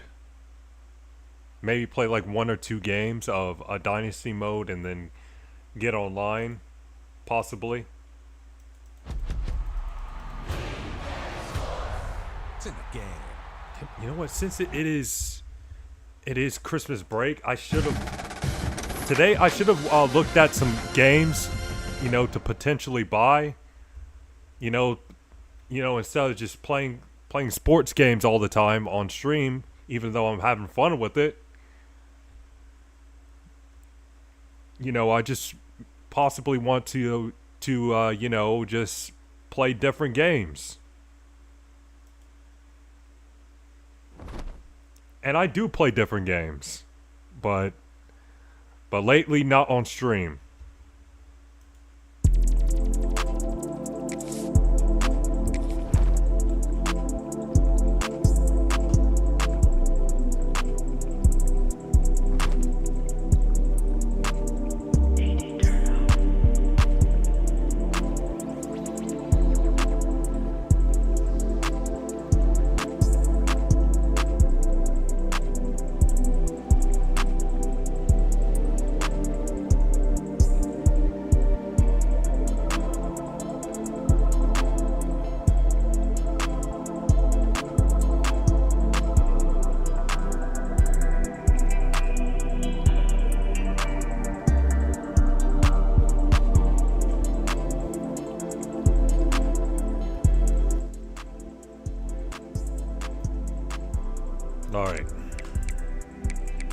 Alright, so South Carolina's first season.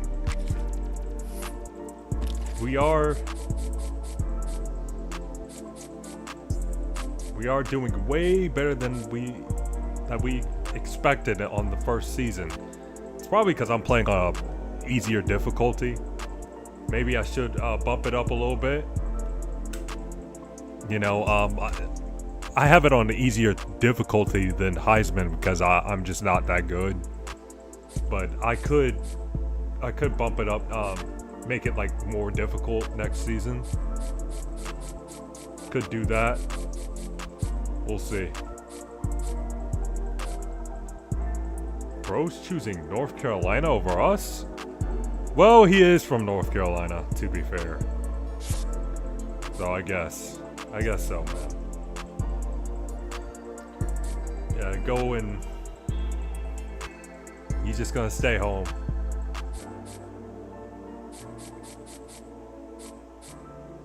Locked out.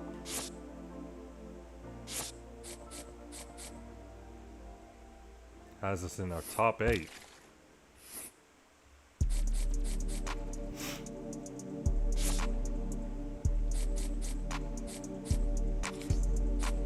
Prince Aguilera.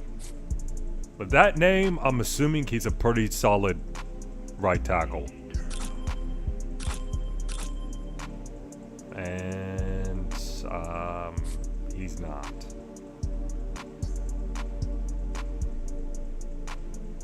Two-star? Why would it go after the 2-star? 3-star it up.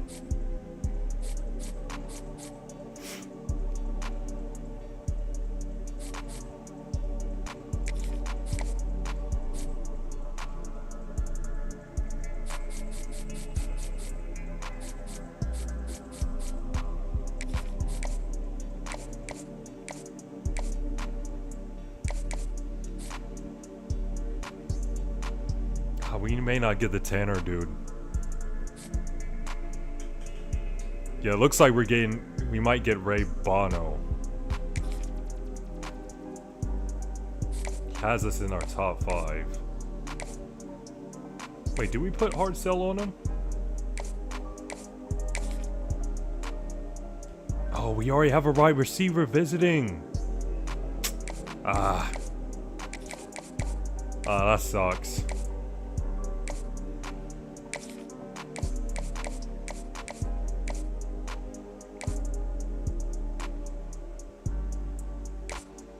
Yeah, we just gotta try and see.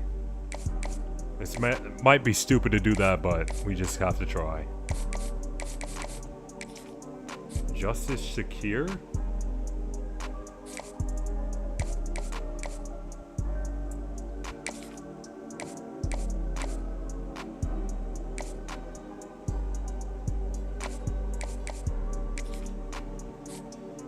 He has us in our top 5. Gonna hard sell.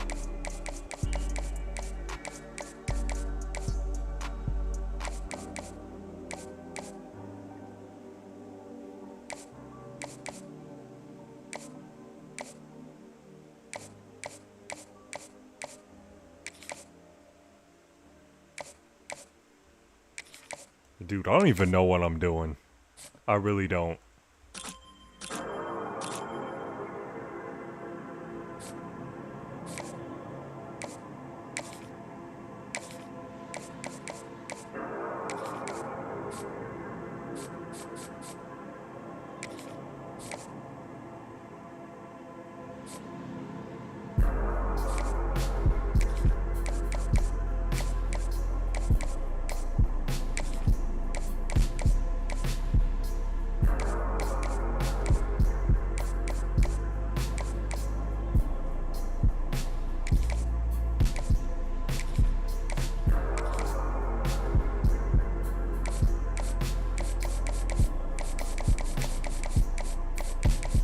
Surprised we haven't recruited any running backs.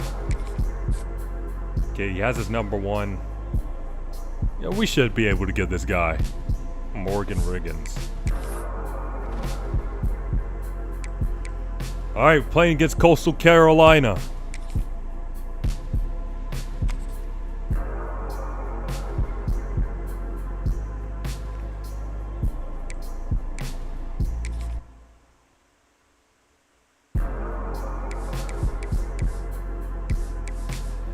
Then we're going with all Garnett uniform.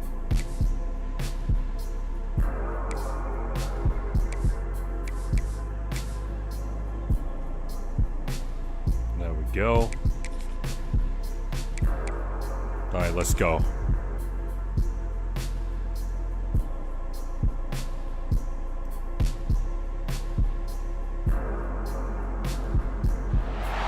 Welcome everyone to Williams-Brice Stadium, home of the South Carolina Gamecocks. As we'll see a squad from the Sun Belt, the Coastal Carolina Chanticleers, taking on the 6th-ranked team in the land, the South Carolina Gamecocks. For EA Sports College Football, I'm Reese Davis, joined here in the booth, as always, by David Pollack and Jesse Palmer. Guys, let's tee this one up. And the Chanticleers will kick it away to start us off. He'll bring it out from inside his own 10. Oh, he's gone on the first play. Oh, what vision. And there he goes. Oh. Dynamic That was good run, good run. returns, and that one puts his offense in business.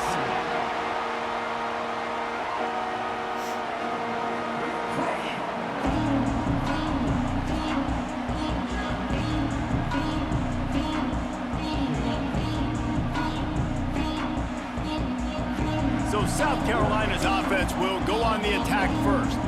Let's take a quick second to call out some of the impact players their coaches mentioned in meetings this week. Anything you guys heard? Touchdown. And he'll race it to the house. Touchdown, South Carolina. The coaches always talk about starting fast and taking that opening drive and really setting the tone for the football game, and that is exactly what they did, and they finished it with a good brand of physicality, running the football, ending the drive, and getting off to the 6-0 start. Well, it's too late to play that. Getting set for the extra point after putting the scoreboard to work for the first time. And the PAT makes it 7-0. That's taking advantage of a golden opportunity set up with great field position, and they struck quickly for the touchdown.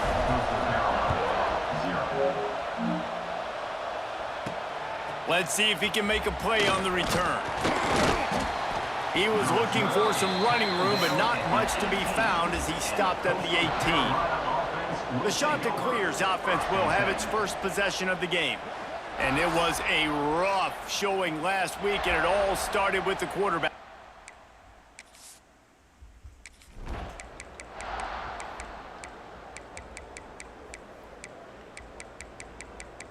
Yeah, we're going to skip ahead. 24-0, 31-0.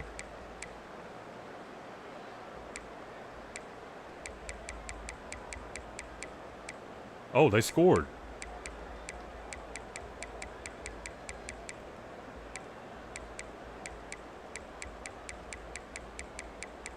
$38. 41. That's it. 41-7. Just complete and utter dominance in this one. Outplayed their opponent BTA. and took care of business. Yeah, total domination in all three phases of the game. Offense, defense, and special teams. This team came ready to play, and man, it was pedal to the metal right from the opening kickoff. And that's how you like it. Forget the close games, forget the heartbreakers, this play could decide it. Just frying pan, meat face, ball game over.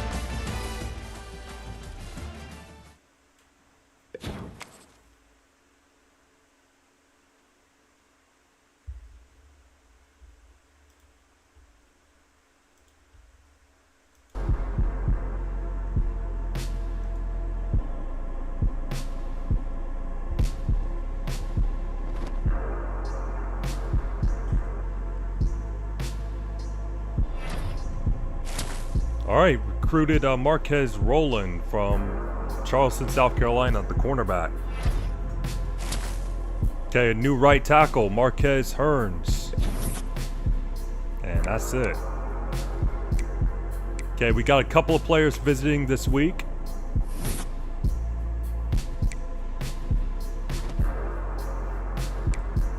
Oh, it's the big one. Clemson's #1 in the nation.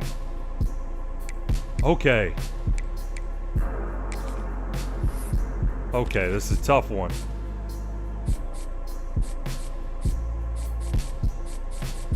Got a few that are close to committing.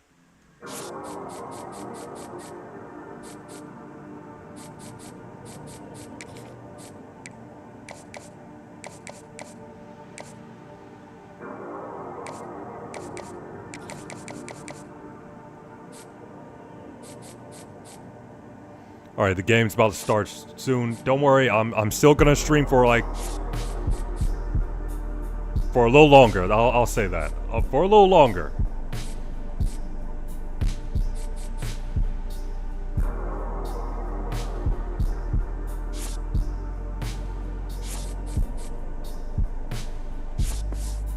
I'll just look up and check and see what's going on in the game. All right, South Carolina, Clemson. Gotta beat these guys.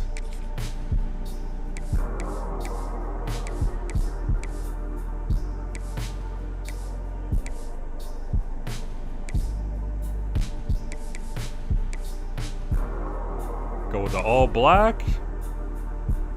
Well, I might do the Garnett jersey again, but this time Garnett jersey with some black pants. And the black helmet. Yeah, that doesn't look too bad.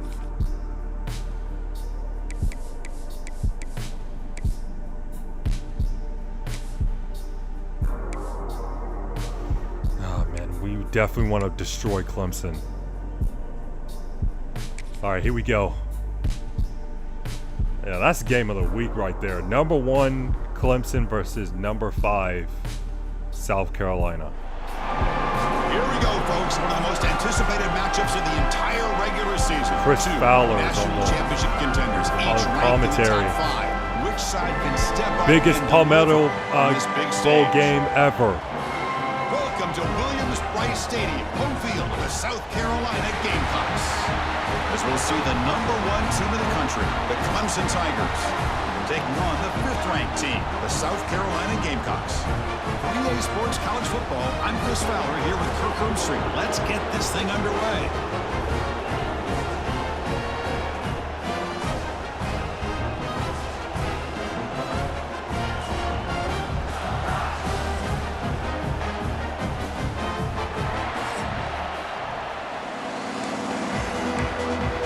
All right, here we go. Hate getting the ball first, but it is what it is.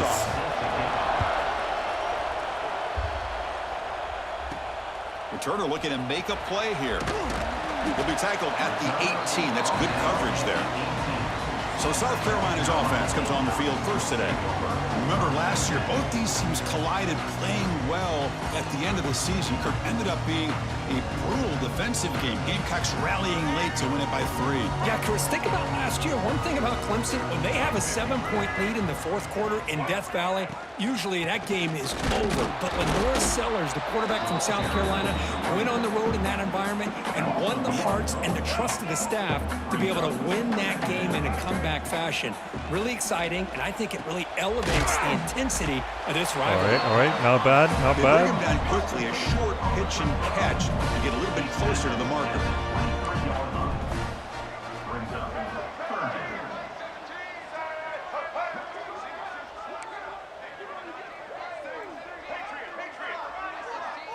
Back to pass. It's Sellers. Quarterback delivers complete to the right side. I didn't get it. He's brought down just short of the marker on that play. Good job by the defense to prevent the first down. And the Gamecocks will line up to kick it away. And he'll kick it away after a 3-and-out on the first possession. And the returner brought down by the coverage team. So the Clemson Tigers offense makes their way onto the field for their first possession.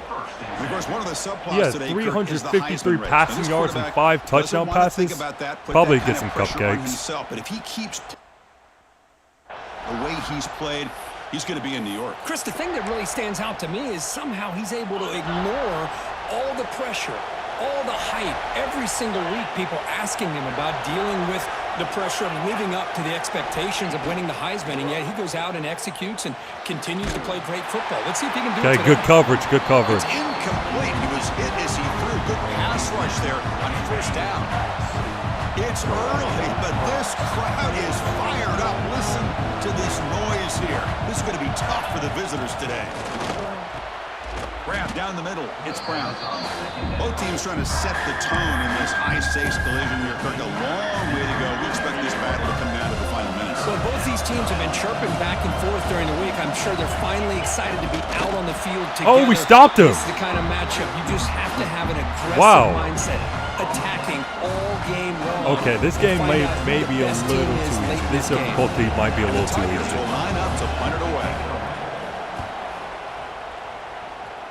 And he lets it land, and it'll just bounce out of bounds.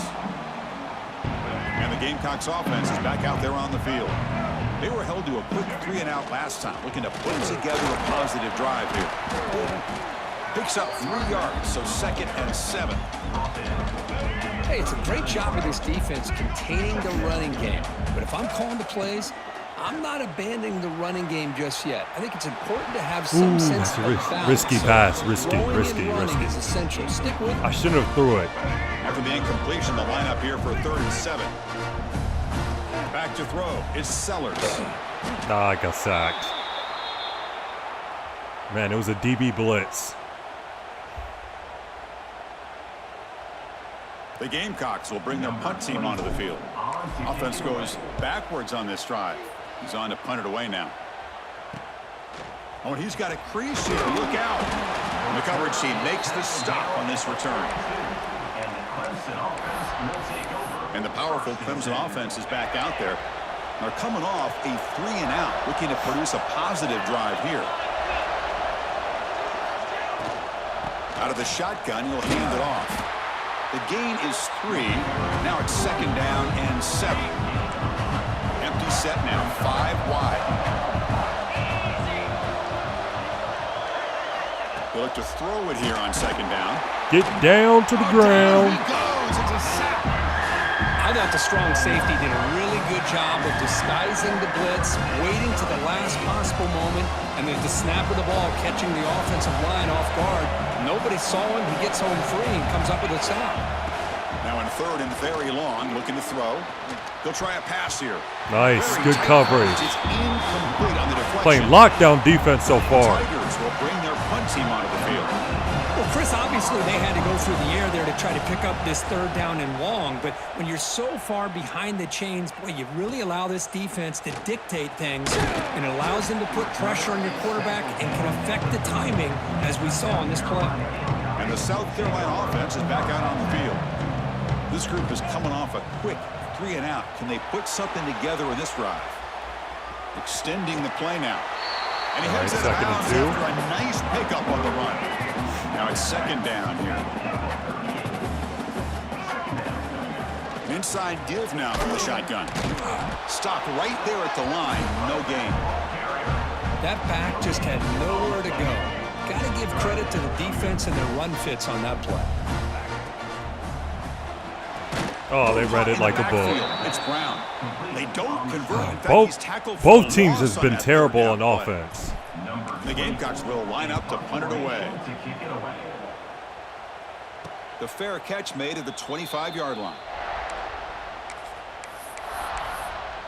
Okay, the Clemson offense heads back out onto the field. And the first play of the drive now from the 25.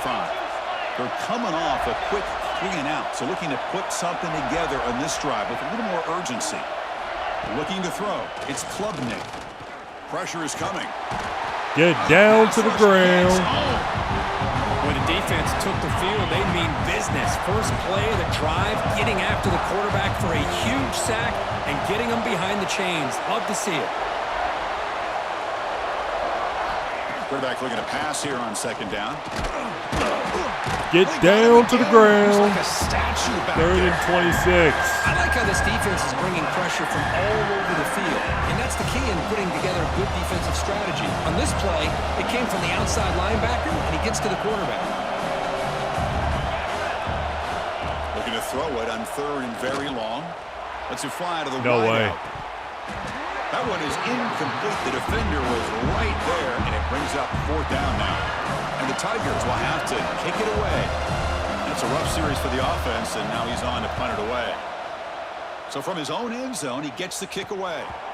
And the return man decides to signal fair catch. And the Gamecocks offense is back out there on the field. Last time was a quick 3 and out. Can they get a drive going this time? Oh, he escapes. Breaks loose at the 40.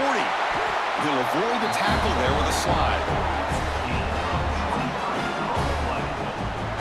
Man, it is fun to watch this guy get out in the open field. I didn't realize he could run like this. That's a big gain for this offense.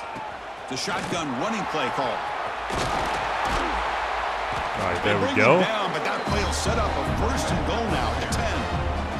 How about the offensive line here? Just a hat on a hat, opening up just enough room for the back to squeeze through there for a nice gain.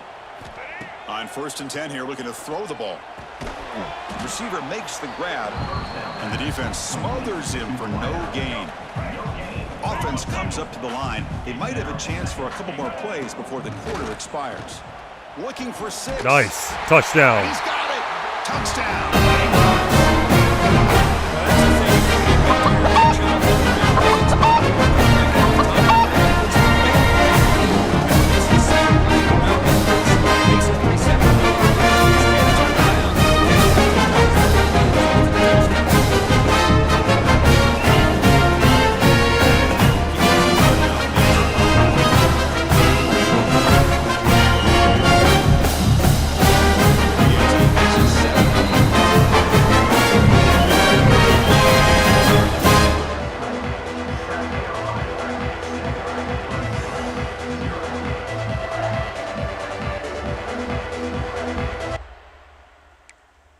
Jump ahead.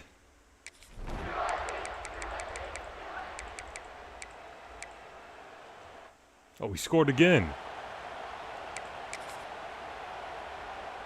So they begin the drive here in the final I didn't mean to 3 sim that minutes far. of the half. quarterback keeps the football. And the runner brought down right at the 38-yard line. It's a nice game by this offense. This quarterback has such a good feel for running the option. Whether it's handing it, keeping it himself, or pitching it, puts a lot of pressure on the discipline of this defense. Shotgun formation. Here's an inside handoff. Tackle is made, but that's good for a first down to the 47. The Tigers looking to crank up the tempo a bit. All right, Chris, here comes that tempo. Sometimes just getting that first down will kick them into that gear. That's caught. It's Brown. Oh, and he fumbled. The ball bounces out of bounds, so the offense will hold on to possession. This offense has gotten going at long last. It's another 1st and 10.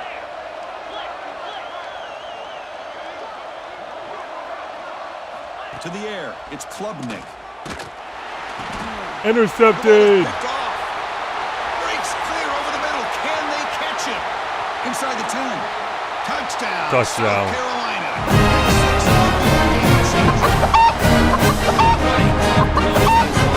Okay, this might be too easy.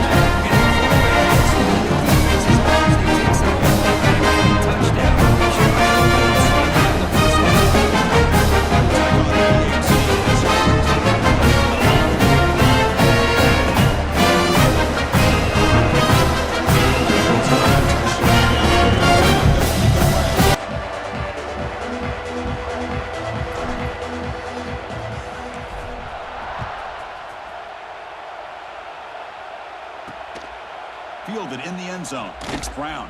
Tackle at the 13. Not great field position to start the drive. All right, let's set him a little bit. Man, Clemson just cannot get anything going. Offense getting set. 2nd down play here. The shotgun run call. The ball is No. Looks like the defense has it for a takeaway. Was that a fumble? Hold on a second. There's a timeout on the field. The coach wants the officials to take another look at that one. Thinks he might get an overturn.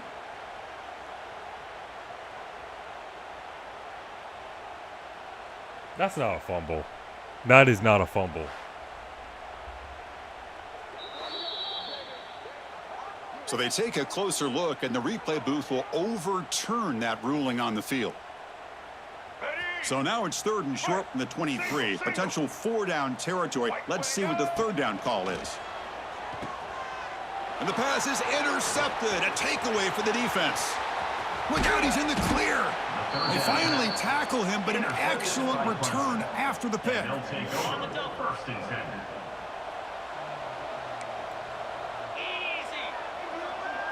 Looking to throw. It's Klubnik.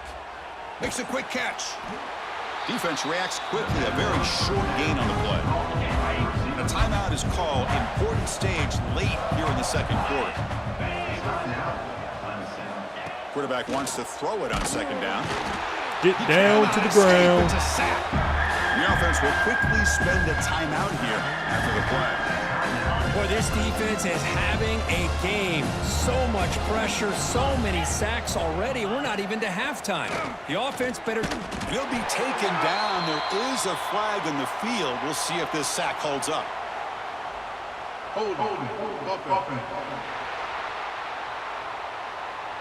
So the offense obviously will decline the penalty and take the result of the play. And the Tigers will have to punt this one away.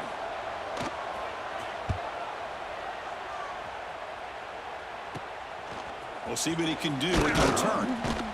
And the coverage team pins him in and brings him down. All right, the Colts game is about to start. And the South Carolina offense is back out on the field. And with time quickly fading here before halftime, wouldn't expect them to be too aggressive at this point. Makes the grab. Man, we haven't gave the ball to Nick Harbor all game. Set it with a first down at the 47. I forgot he was playing.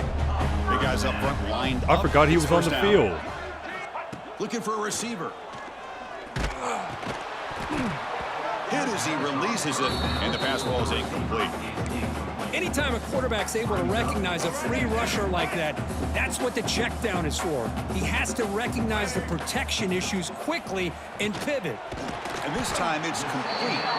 They wrap him up after the completion just short of the first down marker. The offense will now quickly spend a timeout.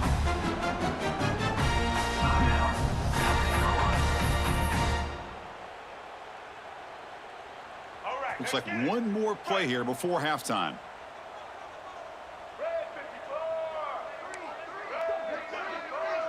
They'll change the pre-snap look now. Looking to pass. It's Sellers. He's running out of time here. Oh, that's going to be picked That off. one's picked off. He just steps That's all out right, of bounds. A takeaway to wrap up this first half. Meadows going to wrap up the first half here. Let's kick it now to Kevin Connors with our halftime update. Guys, the Palm Tree Trophy on the line, and already Clemson and South Carolina have given us some stirring moments. And it's been an absolute clinic in fundamental defensive football so far. A Defensive total football standoff with both well, teams it's 21 to refusing 0. give an inch. Maybe on I know South this new era Carolina. of Football is about chucking it all over the yard The and defense has just been outscoring the other phenomenal. team. But this South game Carolina's is a defense have been throwback, and to phenomenal, be but not honest, It's Clemson's. refreshing. They gave up like 21 Let's points. send it back to the guys to see how the battle between South Carolina and Clemson plays out. All right, Kevin, thank you for the update.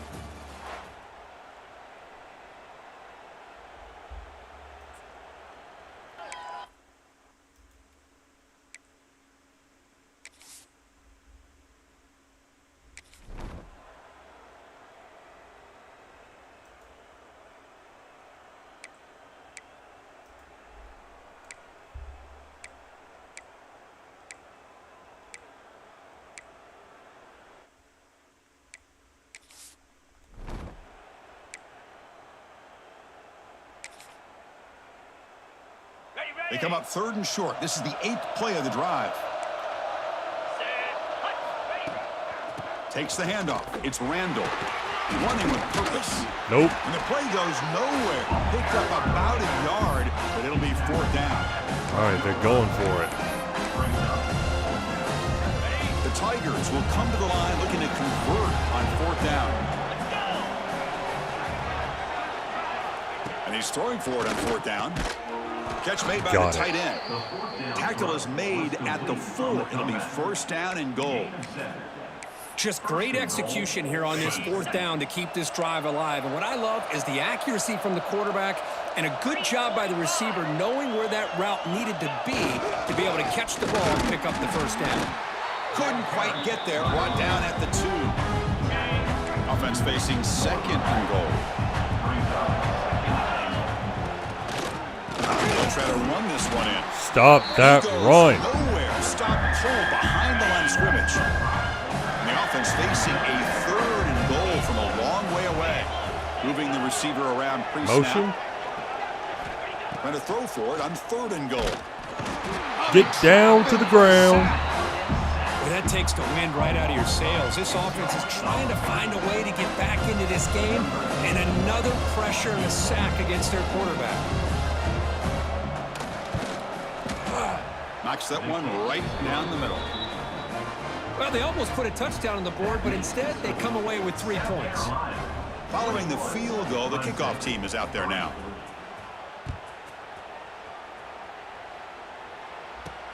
And is fielded. Returner trying to create a big play here.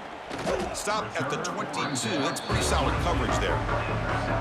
Offense out for the first play of the drive, beginning at the 22. Dropping back, it's Sellers. The pocket breaking down. And it's incomplete, even on a 1st down throw. He was under some heavy pressure. Boy, that pass rush got in there in a hurry.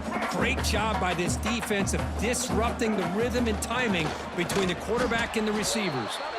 Going absolutely nowhere. That'll be a loss on the play. Well, a serious challenge for this offense. You don't want to be in 3rd and long inside your own 20. How much of a risk will they take to try to pick up this 1st down? They make the stop just short of the marker. It's going to be 4th down and inches to go.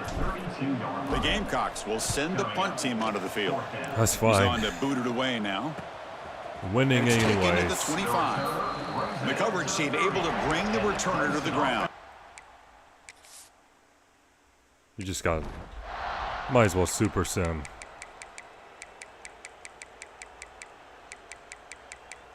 Because we did This all we matchup can. had folks around the country stopping and paying BTA. attention. We expected a tough battle right down to the final minute, but And what a this moment was to have a- blowout as number one just gets humbled. I'm just in complete shock. You know, All right, anytime never you mind. see two top 5 But you teams, get what I'm you saying. always expect to see a competitive game. Now, that's the best This team to number blow one ranked out. Team, I don't think they were mentally prepared, plain and simple. When you're facing a top 5 opponent with a bad mindset, things like this are going to happen. And that's going to wrap it up. For Kirk Street, I'm Chris Fowler. This has been another present.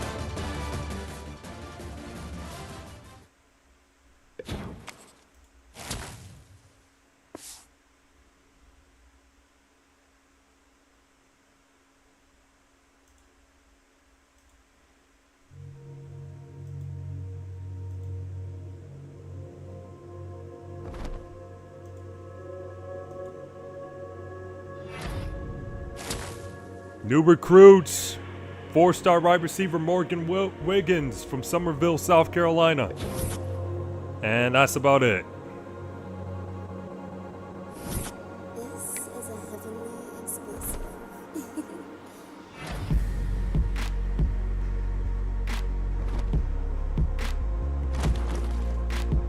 Oh, we in the SEC championship against Georgia.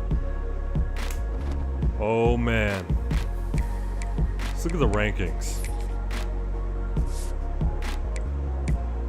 Okay, Ohio State's number 1. Georgia's number 2. We're number 3. Texas Tech is number 4. Oregon's number 5. Indiana's number 6. Louisville at number 7. Alabama at number 8. Texas at number 9. Clemson all the way down to number 10. Ole Miss at 11. Virginia at 12. Miami at 13th. Baylor Bears at 14th. A&M at 15th. Nebraska at 16th. Tulane at 17th. UCF at 18. Duke at 19. UTSA at 20th. Trojans at number 21 with an 8-4 record. Might rebuild the Trojans next. I mean, I know Trojans are actually a good team. Well, they're actually a solid team in real life, but they haven't been an elite team in a while. If you know what I mean.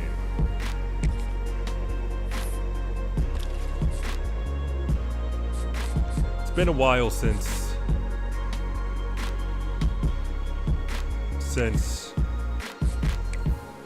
USC Trojans have been an elite team.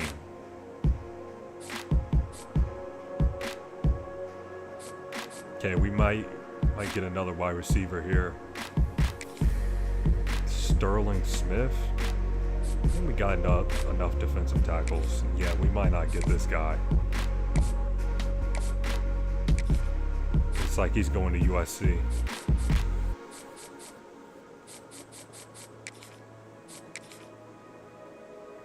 Yeah, we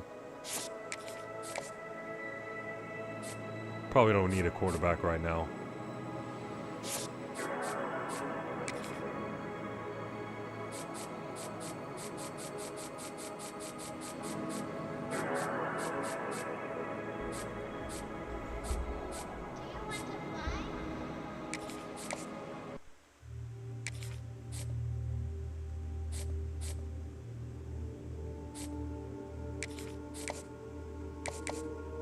Okay, hopefully this won't be a mistake, but I don't think I need it anymore since he's about to commit.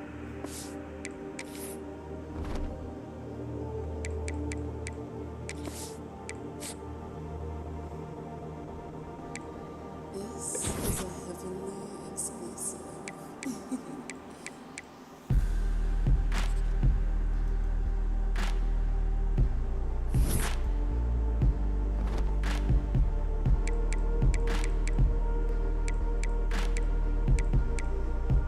All right. SEC Championship. Georgia. Carolina.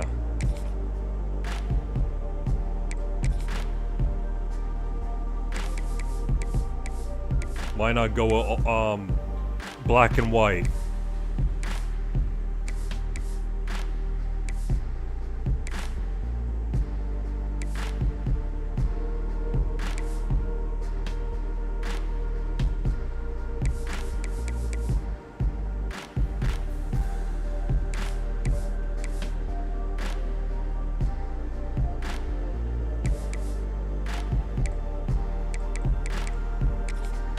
Oh, Colt scored.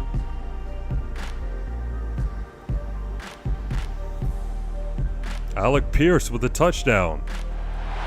Welcome to a special moment in the college football calendar, the SEC Championship game, the original conference championship game with a long history of classic moments and legendary performances.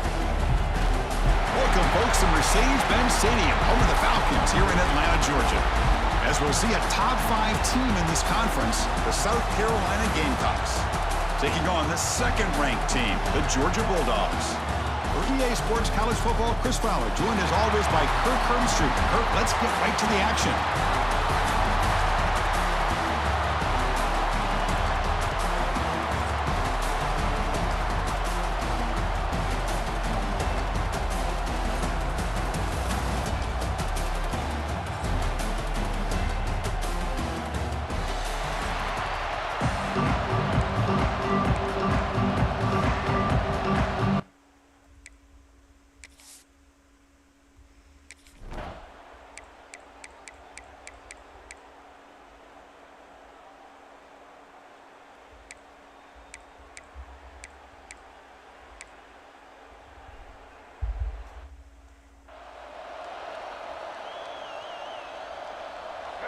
Offense needing to keep this drive alive. It's a third down play. Throwing off play action. Grab behind the line. It's Hunt. That'll be enough for a first down, brought down at the 43. Well, this is called settling down in his own defense, just kind of finding that soft spot. So not only does this tight end show that he's got great athletic ability and great size, here he shows that he understands coverage by sitting down in that hole, giving the quarterback a nice target, able to pick up that first down. Looking to scramble Nick Carver. to his left. They try a downfield shot. That's a good effort there, but now it's third down. The offense takes a big shot here downfield. I thought they may have a chance, but the defender makes an unbelievable play to get a hand on the ball and knock it away. Nice. He's got it. He's open. They finally make the tackle all the way down to the 32. The Gamecocks are moving quickly down the field. And here's the handoff. The senior able to make the stop after a short gain. Defense does a really nice job here of being able to contain that run game, held just at 2 yards. Chris, to me, this changes the playbook a little bit now for the offense. The guy calling the plays at 2nd and 8, that's a different deal. Now he's got to probably thinking about going through the air instead of staying on the ground. The Gamecocks will line up on 1st and 10. First down, nice spin move. 8. It'll be 1st and goal. Move it. Nothing better than an offense on 1st down to be able to pick up big positive yards like that. You can either keep giving it to the back, or it can set up play action and get the defense to come. Okay, that just ruined momentum, probably. After the big loss on 1st down, it's 2nd and goal, backed up. Scanning the field, it's Sellers. And the pass ball is incomplete as time expires in the 1st quarter. Well, Kirk, it's Georgia on top so far. And at the end of the 1st quarter, let's check out the stats so far.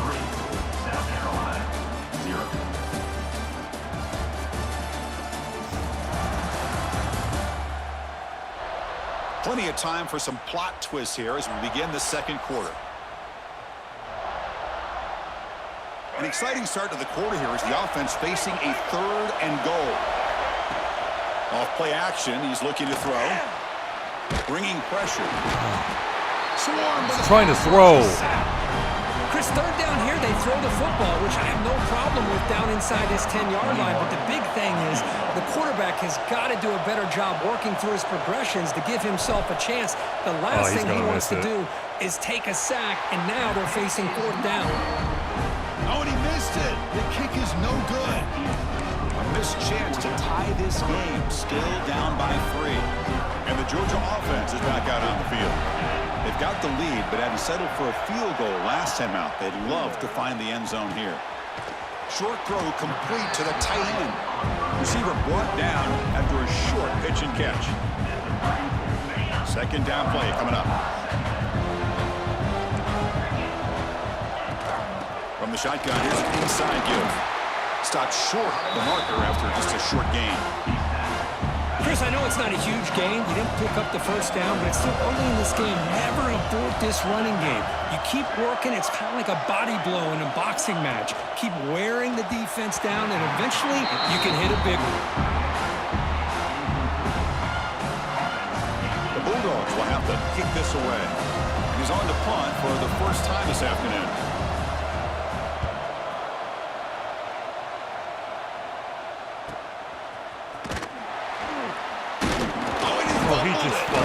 And the defense comes up with the football. And the returner is tackled by this punt coverage team. And the Bulldogs offense is back out on the field.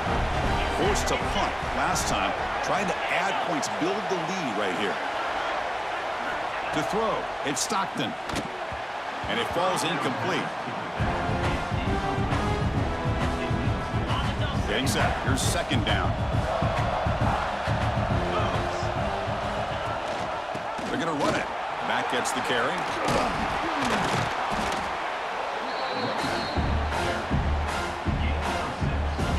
Solid gain in the running play. Third down now. Looking to pick up the first down through the air. He'll throw it now. But they don't connect. It's incomplete. Lockdown defense. Fourth down. So here on fourth down, out comes the field goal team.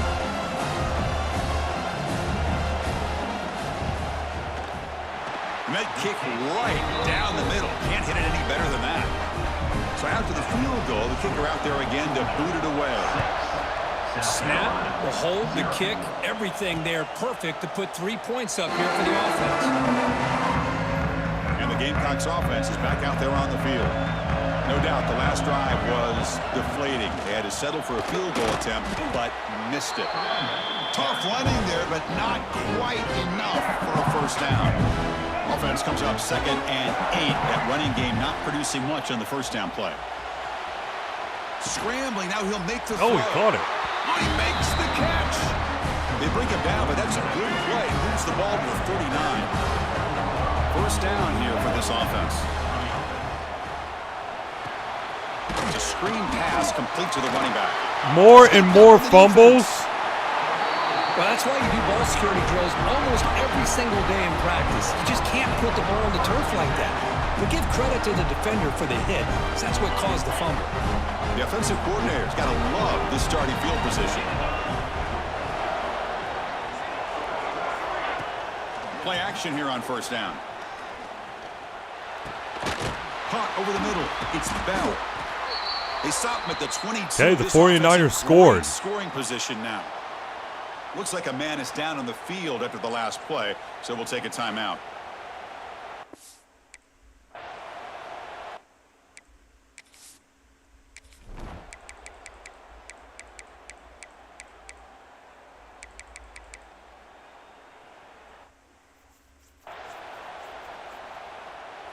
Split backfield here. Ball handed off. Picks up the first, looking for more. They bring him down to the 38, but that's good enough for a first down. A running play gives the offense a fresh set of downs. To the air, it's Sellers. Looking to set up a screen pass here. They get him down quickly, not much of a gain on that completion. You can see what the offense is trying to do here with this screenplay, but they avoid disaster by at least getting a few positive yards. The defense doing a great job of anticipating the screen here. The sophomore calls his own number and keeps this drive moving. The Gamecocks begin a new series here, 1st and 10. There's the snap. Looking to throw the ball. And he's going to take a shot down the left side. Oh, I thought he called it. Thought he caught it. So the offense takes the field in the final seconds of the half. Chance for just a couple more plays. Taking a shot deep toward the end zone.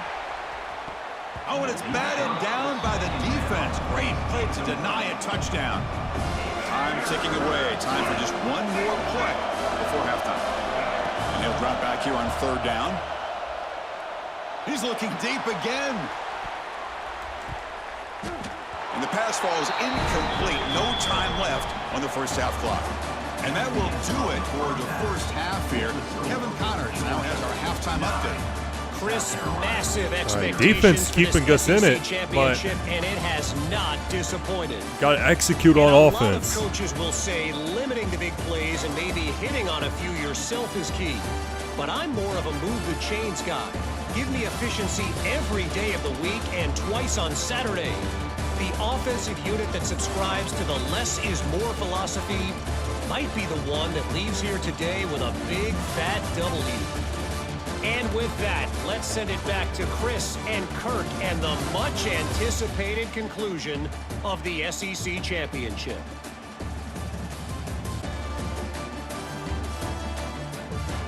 All right, thank you for the update, Kevin. Appreciate it.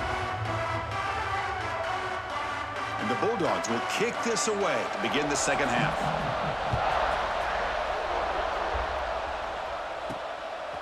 He's going to try for a return from a couple of yards deep in the end zone. Tackled at the 14. Not very good field position to start here. And the South Carolina offense is back out on the field. The ground game ineffective in the first half. Let's see if they stay patient or look to open up with pass game. Tackle made on the play at the 29-yard line.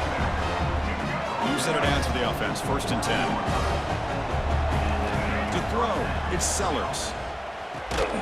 Looks to the left. Pass caught. Defense surrounds it. Just a short gain on that completion. 2nd down after that previous play. Drops back from the shotgun, looking for an open man. That's reeled in. It's Harbor. And he'll get the first down yards before they finally bring him down. A new set of downs after that completion. Receivers now getting some new assignments before the snap. 1st down, looking to throw the football. Defense is coming after him. Using his legs on the scramble. He'll head out of bounds after a solid gain. 49ers made a running back fumble the ball. It wasn't Jonathan Taylor. By taking a shot downfield, the defense does their job. They've got everybody covered, but I'm telling you, you better account for this quarterback because he can take off when things aren't there and use his legs, and he does that for the 1st down. 2nd down play coming up for this offense. Quarterback drops back from the shotgun, looking for a receiver. He's going to take off here. And he'll step out of bounds after a solid gain on that run. Still searching for their first touchdown of the game, but on the move now. It's 1st and 10. And they'll run it out of the shotgun. And this one goes nowhere. Lucky to get back to the line of scrimmage. Offense getting set. It's 2nd down. Looking for a man. Lets it go quickly. Nice. Good catch. Heads out of bounds after a solid gain. More than enough to pick up a 1st down. 1st and 10 play coming up. They'll try the ground game here with the running back. And they try the middle, but stuck for no gain. Here's the 2nd down play. Quarterback sets up, looking for an open man. Looking to scramble now. Forced out of bounds after a nice gain. The offense is knocking on the door with a 1st and goal. Set up now with a 1st and goal. A chance to finally score the first touchdown of this game. They call the counter run here. Slams right into a wall. They've got him for a loss. Man, it's 1st and goal. You're thinking about trying to score. You're looking at positive yards, and instead, you're going backwards. That's going to set up a very important 2nd down call here. And he will be stuffed for no gain. The offense has been moving backwards here. Now a long way to go on 3rd and goal. Looking downfield, it's Sellers.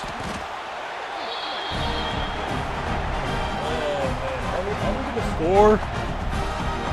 So on fourth down, the decision is to trot out the field goal team. The kick is good. He knocked it right down the middle.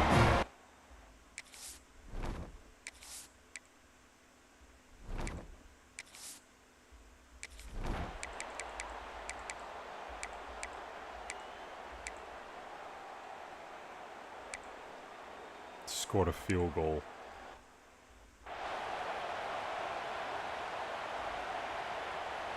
Offense getting set up. Here's second down.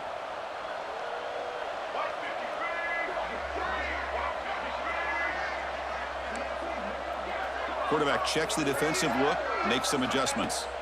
Looking to pass here on second down. Scrambling around now, looking downfield. We're too late. Incomplete as he just overthrew his receiver that time. After the incompletion, they'll come to the line for a 3rd and 4. Out of the gun now on 3rd down. Looking for a man deep down the left side. Nick Carver. Right at the 25. Finally brought down to the 20-yard line. A huge gain puts him in great scoring position. The Gamecocks with 1st and 10 here. From the shotgun, it's a handoff. Only a small gain. Now looking at 2nd and 9. See, that's how you limit what an offense wants to do. This time, the defense just won the battle up front at the line of scrimmage, not giving up any big plays. Everybody's gap sound. It's really solid defense. 3rd and 1. They make the tackle, but not before a solid gain on that pass. Offense facing a 3rd down now. They can still get a 1st down without scoring. Able to convert on 3rd, sets up 1st and goal, the 8. Here's a 1st and goal. Finally a chance to score the first touchdown of this game. 14-7. 49ers. 49ers just A draw scored. to the back. The gain good for just a few yards. The defense swarming to the football. See if the offense can punch it in on 2nd and goal. Dropping back, it's Sellers. Looking to scramble. And they chase him down outside the pocket for a sack. And the player is down injured after that last play. We'll take a timeout while they check him out. Here comes 3rd and goal, trying to overcome that sack they gave up earlier. This will be a challenge. Running out of time in the pocket. Intercepted, picked off by the defense. He could go. Yeah, he's inside the 40. Inside the 20. That's them dogs, man. Touchdown, Georgia. A huge defensive score.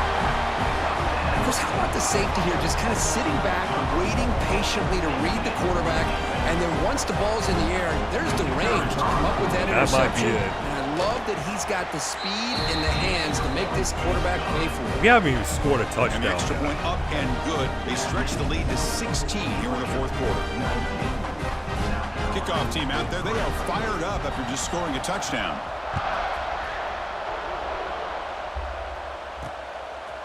Bringing it out. It's Brown. He's tackled at the 17, so it would have been better to leave it in the end zone for a touchback. And the Gamecocks offense is back out there on the field. They moved the ball in the last possession, but a devastating end of the drive, a pick 6. Can they recover from that right now?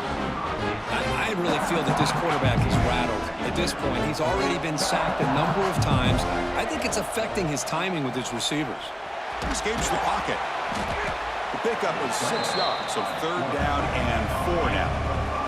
And the Gamecocks will hustle to the line here to run the hurry up.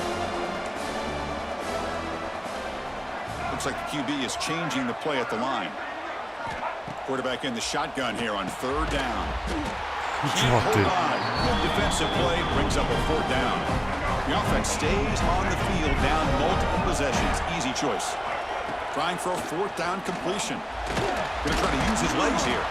Oh, the quarterback and receiver just not quite on the same page. But the good news is Yeah, it's I 4th think down. that's it, man.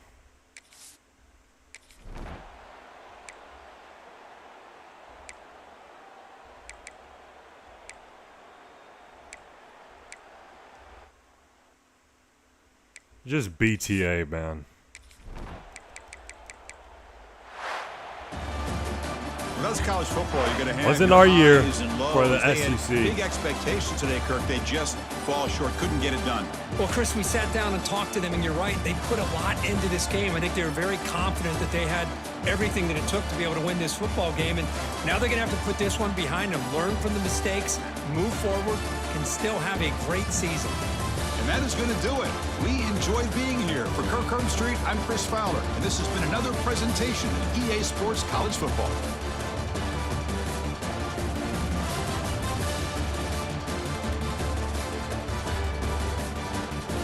Georgia gets another SEC trophy. Another trophy for them dogs.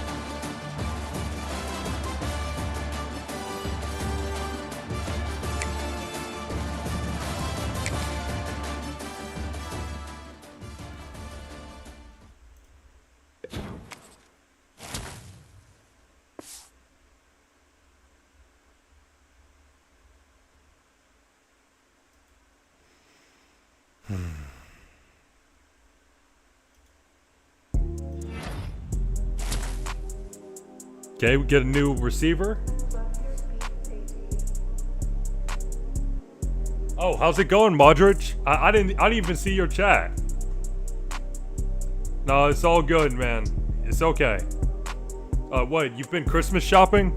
I didn't even see you. Yeah, I was just so locked in on the game. I didn't even see you, dude. Oh, you've been trying to be here? Oh, that's fine. And you have to do what you have to do.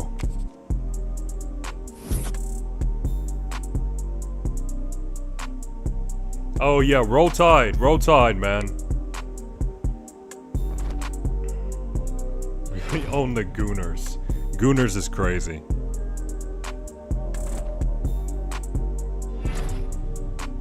Jeremiah Smith gets the Heisman. Alright, so this is my first season. And I'm actually doing way better than I thought. But out the playoffs sooner than later. You know, I wonder if John Mateer is gonna stay another year. He probably I think he should. Because at the first half of the season, he looked like a Heisman contender, like a Heisman candidate. And then the second half he just fell out. I said fell out. Fell off. It's because of that injury. He hasn't been the same. He ain't good enough to go to the NFL. Yeah, him declaring for the draft would be a bad idea. Yeah, I think he should stay another year.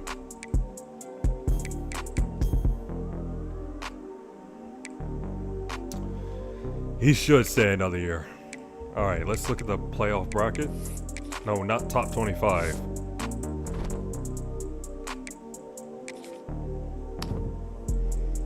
Alright, so we get a bye. Oh, okay. Tulane, Indiana, Alabama, and Virginia?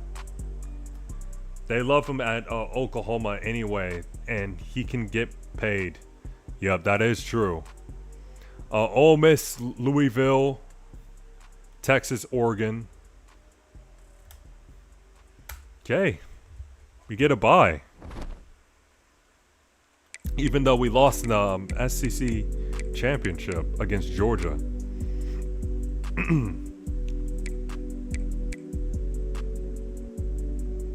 Yes, I'm happy that Sellers is staying. I knew Sellers was staying a few weeks ago. I think he will have a better season. So yes, I'm happy that Lenoris is staying. Especially, we got a new offensive coordinator, and I heard he works. His plays are really good for mobile quarterbacks. So, yeah, you gotta make more AI vids, bruh. Just got my code for it, and it's so funny. Yeah, I'm gonna make some more. I'll make some more if you want to see it. I hate that it's getting low views, but I'll make some more in the future.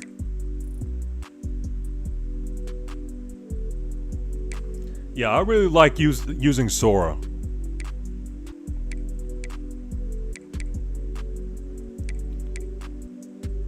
I made one of Tennessee's last national championship in the 1800s and black and white. Wow, that's crazy. That is crazy. Alright, what I'm about to do? Early National Signing Day. Well, I got a few recruits. It looks like we're going to miss out on that running back. Yeah, we may not sign a running back, but I got like a few defensive tackles and receivers. A corner.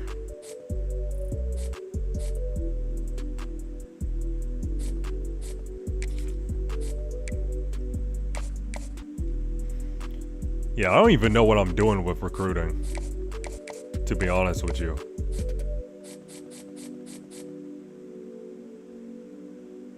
Like, I feel like I'm just doing it wrong.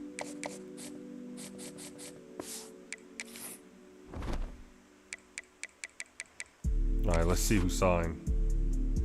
Gotta sign Ryan Williams, bro. Best wide receiver in the game. Might get him if he's available.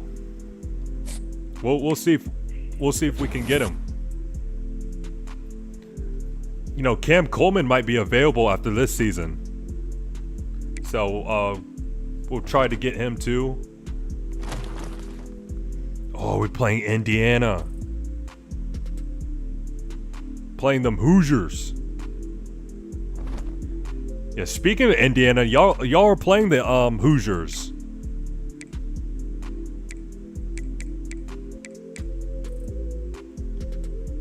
You know who you should get? Who?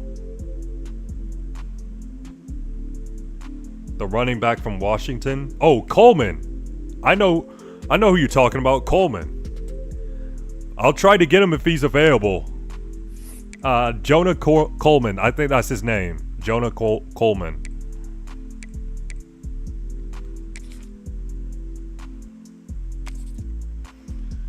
Alright.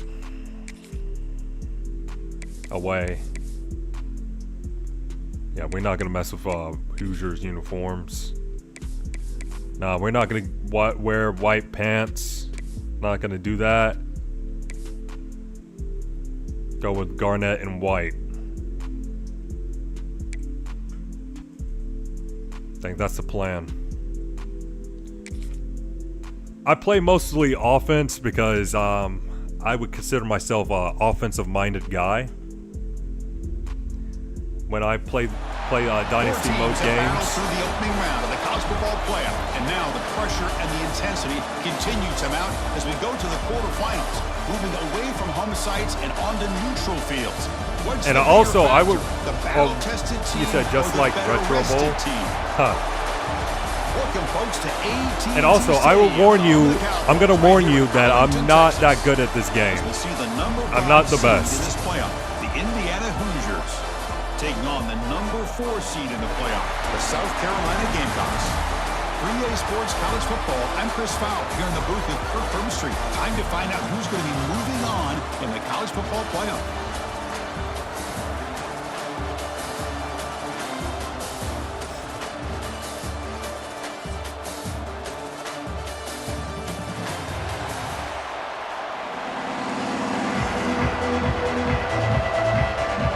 Alright, kick it off. I don't play a lot of defense. You don't think Bama got a chance against Indiana? I mean, they do have a chance. They have a chance, but man, I don't know if they'll win though. Like, it's a tough one. It's a tough one for Alabama, but we'll see. Because Indiana is not a joke. I would for sure lead Indiana, but we shall see. Hey, I mean that's Indiana's first first playoff. No, not playoff, but first Rose Bowl game. Like that's the biggest game in their program's history. You know, they're inexperienced when it comes to the playoffs games, man. Yeah, they did lose to Notre Dame. Oh, they scored. Kickoff team is on the field. Let's see if they give the returner a chance to bring this one back.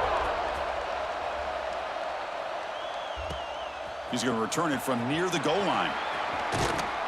But at the same time, they did beat one of the best teams in the nation, Ohio State. Gets their first crack now.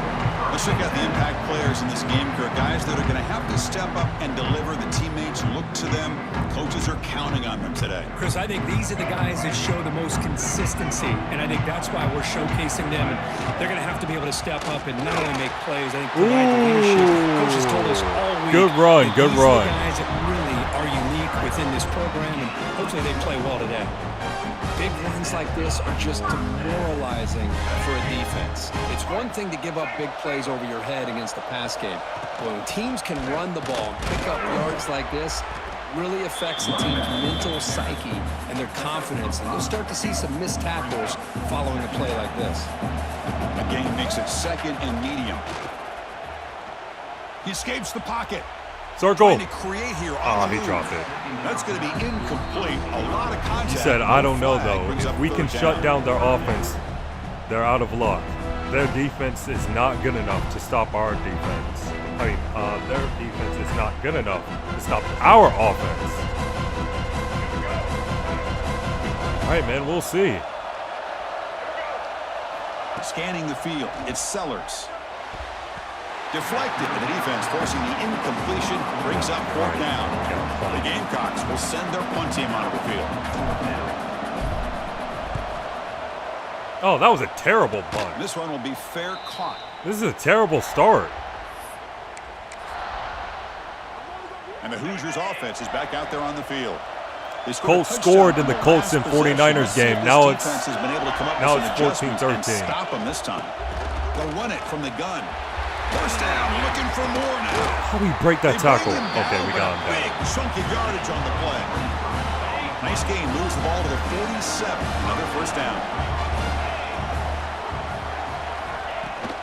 And now the running back's got it again.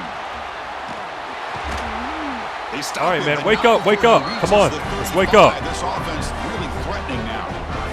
Old man Rivers, yep. He threw a touchdown pass. And exploding through the gap when it opened up. Great start to the drive. Back-to-back explosive plays, and now another first down. Off the play fake on first down. On the move now. Boy, the defense trying to get after this quarterback. I love the concept. You gotta wake up, man. Here, they don't give up the big play. They prevent him from getting out and picking up huge yards. Important second down play coming up.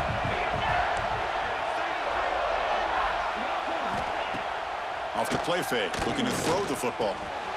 And a short pitch. Left him open. Oh my gosh. Oh my Great gosh. move in the open field. Touchdown, Indiana. A great catch and run for 6. Told you I'm not that good at this game. This guy's listed as a tight end, but to me, he's really a wide receiver. Here's an example of how he can use his size and speed to overmatch this defense for a touchdown. And the kick is up and good. They tack on a point to their lead. So after putting up the touchdown, the kickoff team is out there to boot it away. South Carolina, 0. He'll return it from inside the 5. And he stopped at the 19. Good job by the coverage team. Here's the first play of the drive now to begin at the 19. Bro, locked in. Do the Bama against Oklahoma. All right, I'll try. Offense will keep it on the ground here. Ooh, nice juke move. He's gone. He's gone. He is gone. The 20, the 10. Touchdown, Gamecock.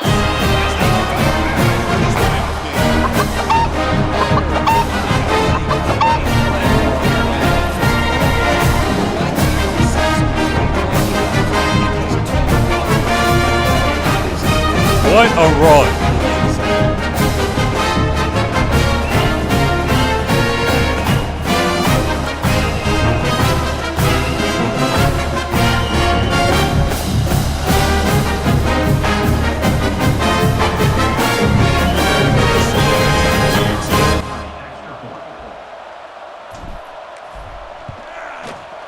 PHC is good. They still trail, though. All right, we super simming. All right, we getting the ball back. So here we go. First play of the quarter. The offense has a first down. Sticking with the running game. Pickup is 5 yards, so it's 2nd down and 5. Lock in. Chris, I just love to see this offensive line and this running game able to establish themselves. This back is already over 50 yards. We're in the first half. So first down, there we really go. Good job of establishing the run game. Opens up the play action. Opens up one-on-one opportunities. Just keep winning the battle up front. And they'll give it to the back. Okay, gain of 2 yards. All right. What's the play call here on 2nd down for this offense?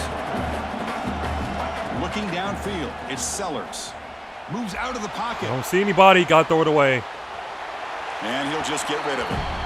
Well, this defense has been incredible all year long, and they continue to be that way in the postseason. Just getting after this offense, whether it's putting Sellers, pressure on gotcha. the quarterback, great coverage downfield. Right now, they are dominating this game. Quarterback on the move, trying to make something happen. Slides to avoid the big hit. There you go. Play here by this quarterback. Everybody's covered downfield. He keeps his poise. No big deal. Just calls his own number and gets the first down. And most importantly, he slides at the end of the play. Lots of time left in this one, so he's got to protect himself. Now it's 2nd down here. Oh, you said you're good at the game? Okay. Here's the snap. Offense looking to I'm throw not, the ball. though. And they hit him just as he releases the ball. It's incomplete. It has been a You said you should be a first coach? half in this playoff game for this offense. They cannot get anything going through the air. Not only are they down the scoreboard, but there's really nothing to build around as we get ready to go into the second half. Makes the catch downfield. Good catch. They make the stop, but it'll be 1st and 10 now from the 18. Good at There's a calling lot of play. pressure on this offense here early in this game. They're down early, 3rd down and long. Nice job of protecting. The last thing they want to do is have to punt this ball away. So instead, quarterback has time. Nice throw, and it's a first down. Here's a screen pass to the running back. He's tackled. All right, there we go. The 9-yard line. Defense getting pushed around. Didn't get the first down, but that was a Second good down game now. of Every yards. play important down here in the red zone. They keep him guessing with a run. They bring him down short of the end zone, but We're gonna this score. will set We're gonna up a score. 1st and goal. And that's a good, nice, crisp run for a first down. Don't forget, good Yeah, we're blocking gonna run up it again. front by We're the gonna big run it fellas. again. And this running back, he just seems to have a nose for that first down marker. A few more runs like this, and he's going to be getting into a rhythm for sure. We pounded it. 1st and goal. They'll try to run it in. Defense that didn't work. stuffing the runner. Ball still spotted at the 2-yard line. Second What a and goal. job by this defense. They would simply not relent. Incredible effort. Let's pound it again. Second Oh, and goal for you the want me to do a offense. QB run?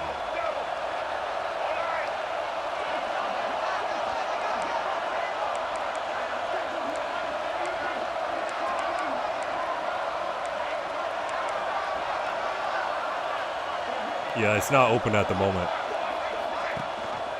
On the ground, trying to There we punch go. it in for There the we score. go. Touchdown. And he busts into the end zone.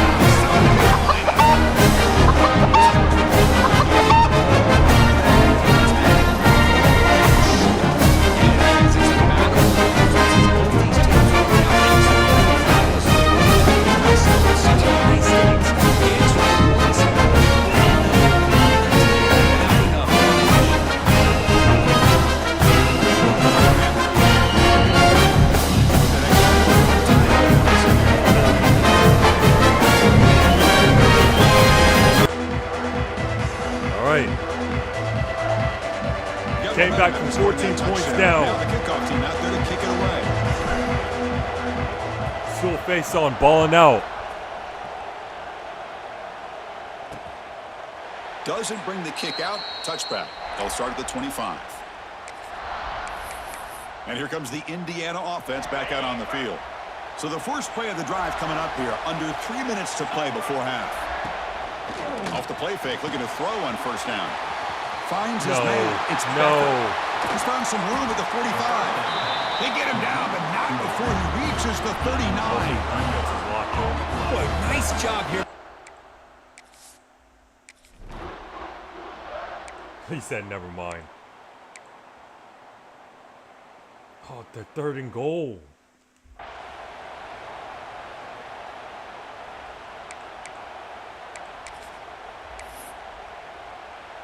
Great job by the defense so far. It's 3rd and goal from a long way out.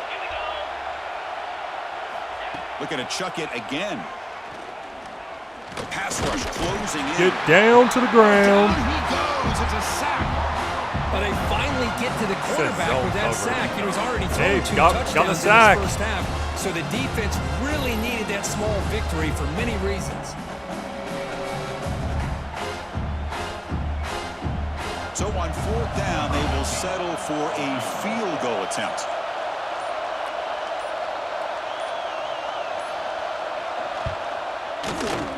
We didn't block it. Is good. Oh, Chris, it's a nice kick here to polish off that drive with at least 3 points up on the board. All right.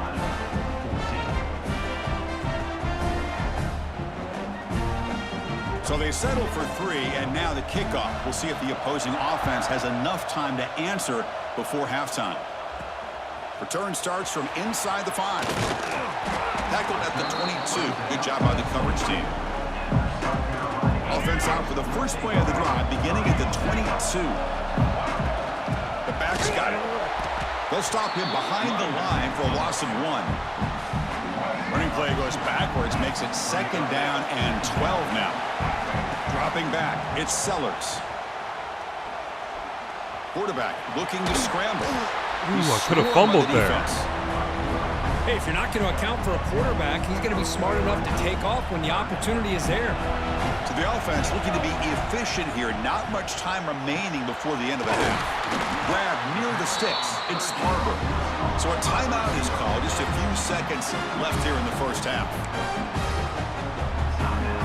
And the Gamecocks lining up here on 1st and 10.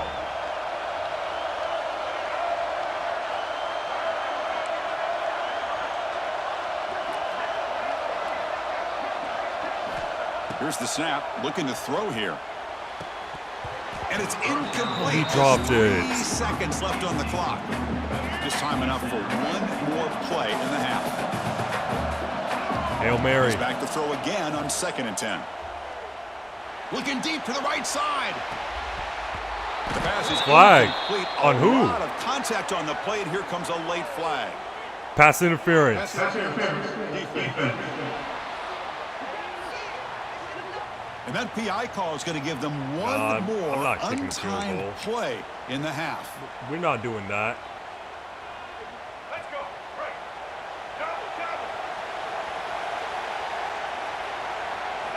Looking to throw it on 1st down. Oh, look, he's trucking it deep again. And it falls incomplete. They tried for a huge gain there. Well, tried. That's it for this period.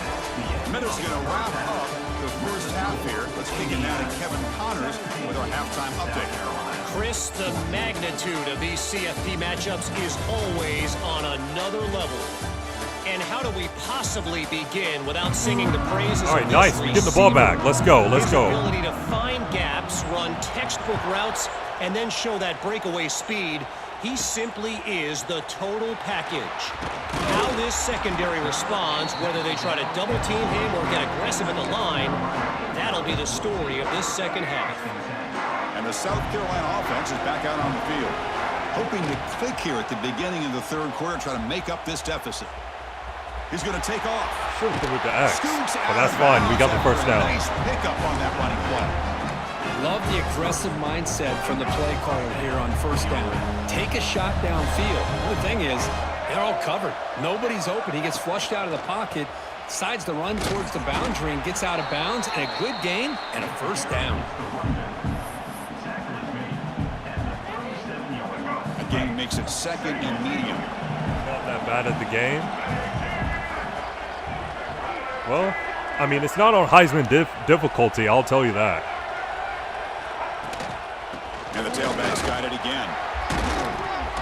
Oh, how do you break those tackles?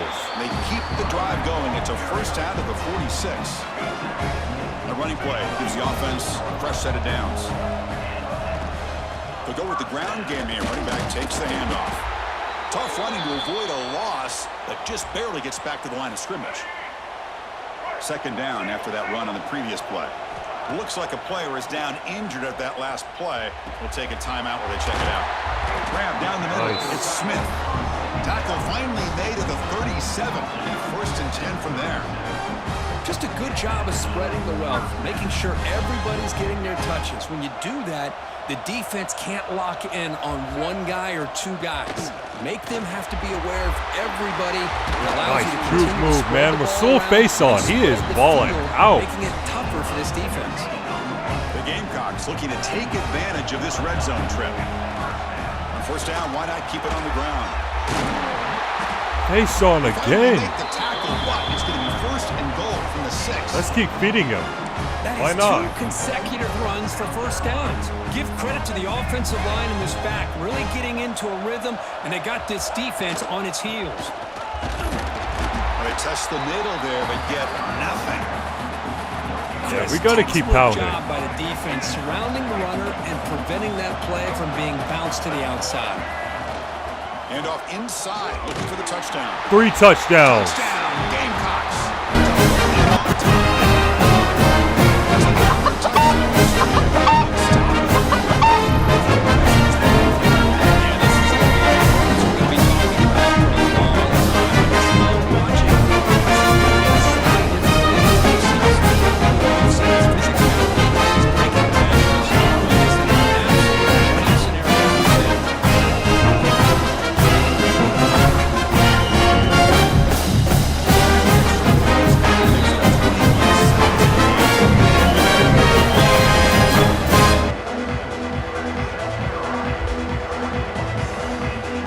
Kickoff team out there, they are fired up after just scoring a touchdown.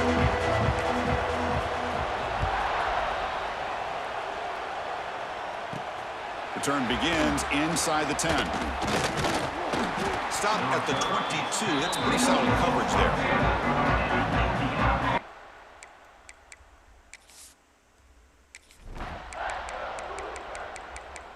Hoosier scored.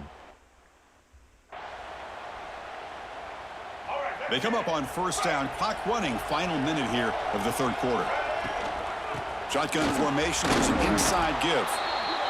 Chris, you know, the spread era over the years has always grown offensively, but what I've been always impressed with defenses that really build their defense to play in space still have an ability to be sound at the line of scrimmage and defend. Oh, the pass rush gets home. Nothing is more gratifying for a defense not good. to be able to sit back and play zone and still get pressure on the quarterback with your defensive front. Looking to scramble. He's got room to run. He's in the clear. Great run. Tackle is finally made, but the gain is all the way to the 24. And the Gamecocks pick up enough yardage to keep this drive rolling. From the shotgun now, here's a handoff inside. Stop there for no gain, and that brings us to the end of the third quarter.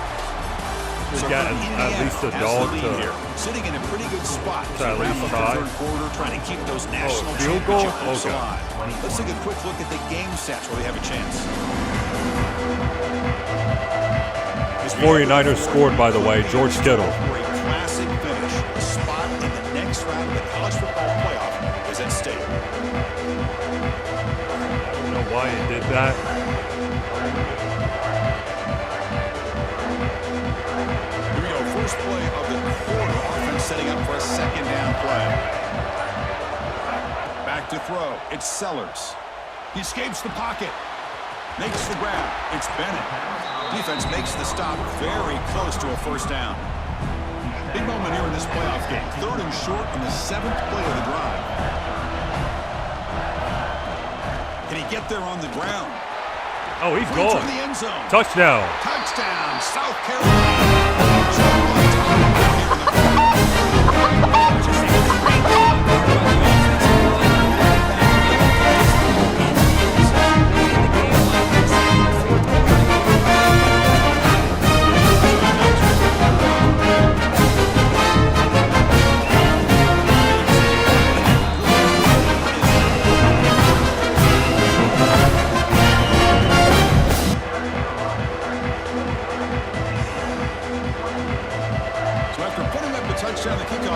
out there to boot it away. This would be a good game in real life, for real. Yeah, of course.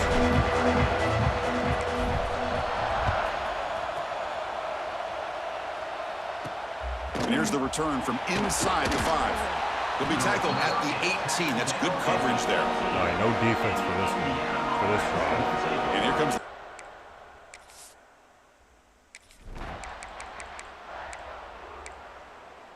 Oh, I already scored.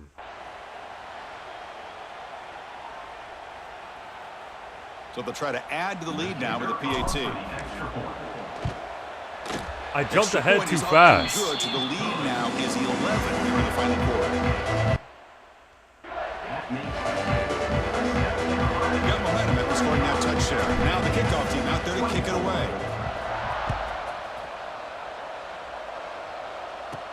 And he'll bring it out from inside the 10. All right, I'm going to play defense this time. Brought down by the coverage team there. And the Hoosiers offense is back out there on the field. Any hopes of staying alive in a playoff depend on making a play, scoring, and scoring quickly here. It's desperation time. Quarterback pulls the ball. It's Oh, how did he break that tackle? Not exactly the outcome this offense was hoping for here on the option. They didn't lose any yards, which is great. I think they're definitely looking for more from that play.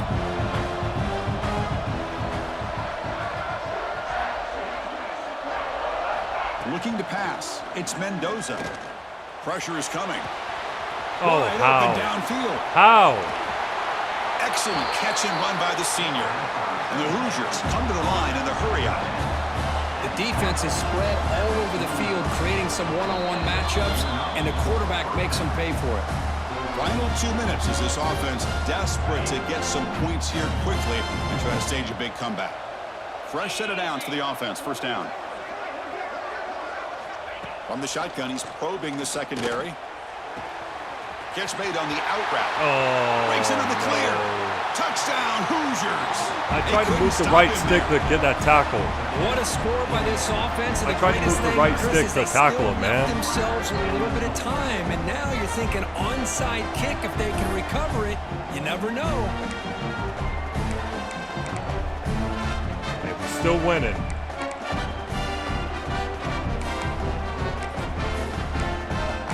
Coach decided to go for 2, trying to cut this lead to a field goal late in the game. Quarterback drops back. We're going to test the secondary. Running back grabs it on the screen. And he stopped short. The try fails, and they don't cut it to a Oh, they're field going goal with the margin. onside. Formation would indicate they're going to try the onside kick He here. got it. And he safely make the recovery. The onside kick doesn't work. All right, we got to waste Playoff time. game on the line here. Got to The kill some offense time. Keep away. Secure the victory. Get the first down. Leaning on the run game here. Nowhere to run. No corralling for no gain. And now it's the defense that calls timeout here, trying to get organized and preserve as much clock as possible. Playoff dreams coming down to the final 2 minutes here. Offense looking to keep the football. Dude, we and can't secure run the win. ball. Nowhere to run up the middle. And now a timeout taken Yeah, we by gotta the pass. defense, trying to preserve as much clock as possible for their The run offense. game's not working right now. Playoff game on the line here. Can the offense they keep away and secure the victory? On the move now. Scramble, scramble, Using his scramble. legs here. We That's got big. it. They convert Got it. on third and set him up first down from the 32. Game over. How many times have we seen this late in the fourth quarter? Because you know the pass rush is going to get after him. They get upfield, they have a great pass rush. What do they create? Space and running lanes. And he takes off and picks up some nice yards. Of course, in the playoffs, it's survive and advance. This Huge is a win. crucial W. Great performance, but now the stage gets even bigger. The challenges will continue going forward. Yeah, more and more pressure will grow as this team continues to win football games. But you and I have been around this team all year long. So impressed with the emotions and how they're able to contain themselves, stay focused on the task at hand. They did that again today. They advance. Cannot wait to watch and see what they can do next week. And that's going to wrap it up. The loser starts the offseason. The winner moves on. And so do we. For Kirk Herbstreit, I'm Chris Fowler. And this has been a presentation of EA Sports College Football. Look at that trophy.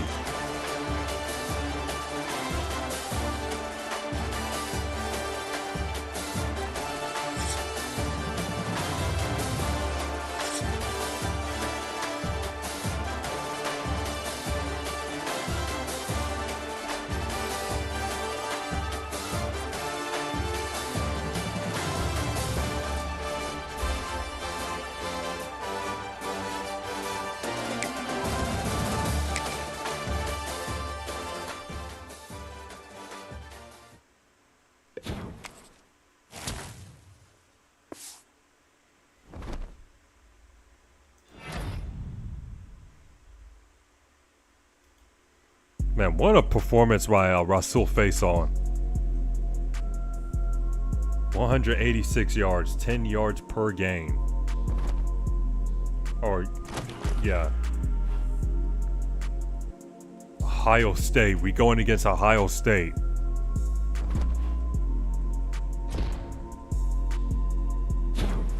Motivator unlocked. Tactician unlocked.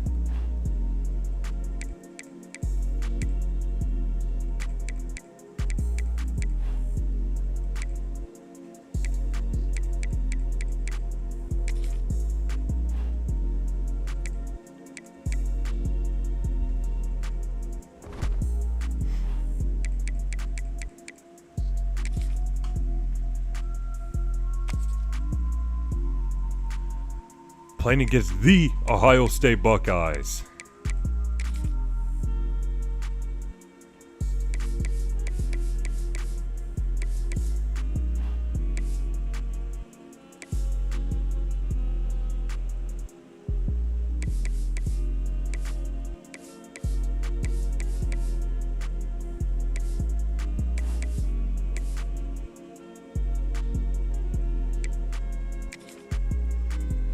We gotta get them to wear the heritage uniforms.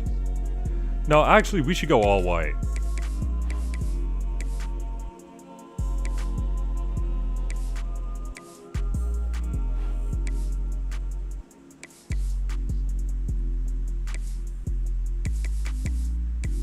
Nah, we're going all white.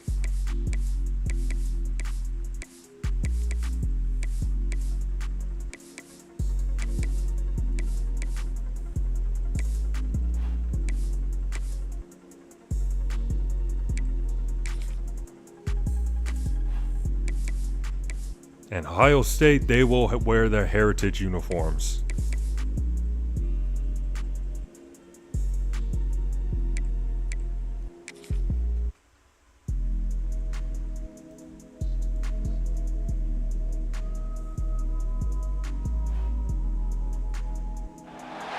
We have reached the semifinal stage of this college football playoff. It's time to find out who has the depth and the drive to take one huge step closer to the ultimate goal, hoisting that national championship trophy. This test is a matchup we cannot wait to see unfold. Welcome to Mercedes-Benz Stadium in downtown Atlanta. This is the Chick-fil-A Peach Bowl, part of the college football playoff. As we'll see the number 4 seed in this playoff, the South Carolina Gamecocks, taking on last year's national champions, the Ohio State Buckeyes. For EA Sports College Football, I'm Chris Fowler with Kirk Herbstreit. We are almost there. Time to find out who'll be headed to the national championship game.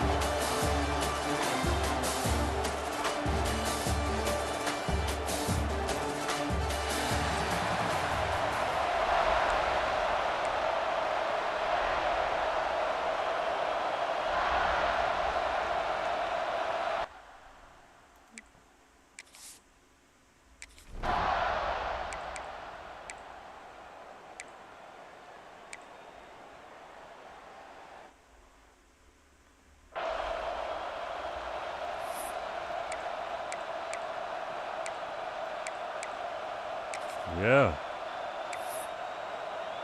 Playing Ohio State. So here we go, third down in the red zone. No, they're not going to be easy. That decides football games. They'll try to run for the first down. And the play goes nowhere. Picked up about a yard, but it'll be fourth down. So here comes the kicking team on the field. They'll settle for 3. And that one's straight down the middle. So we have our first points on the board. That makes it 3-0. And that one, my gosh, I mean, it's almost too easy. Nice kick.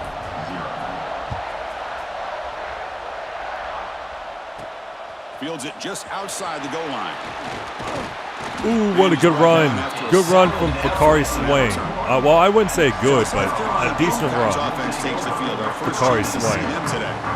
Kirk let's check the impact players in this game. Guys who have been leaders, guys who are being counted on to deliver today. Well, these are the guys that both these teams rely on, as you said, to be able to make the plays. And more importantly, when it gets into that point in the game where you need to be able to have some leadership, these are the men that are going to have to step up and be able to provide that for each team.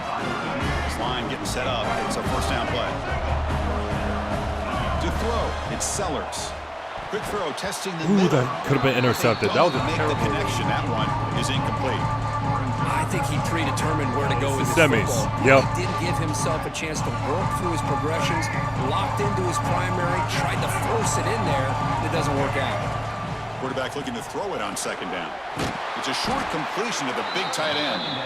Tackled quickly after the catch. He'll be short of the marker. Play action fake, looking to throw. Moves out of the pocket. Catch made on the right side. That's a big gain. You make the tackle inside the 30. It'll be first down there. The Gamecocks are going to keep this drive rolling. He hands it off from the gun. They stop him after a 6-yard gain, so 2nd and 4. Offense looking to throw the ball. Nice. Over the middle, it's Jacobs. Good enough for first down yardage. The Gamecocks come to the line to start a fresh set of downs. Using the ground game here, tailback has the handoff.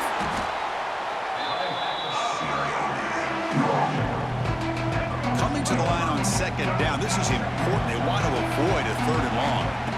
He's looking to throw. Throwing for his Wasul running back. face on. Touchdown. This quarterback.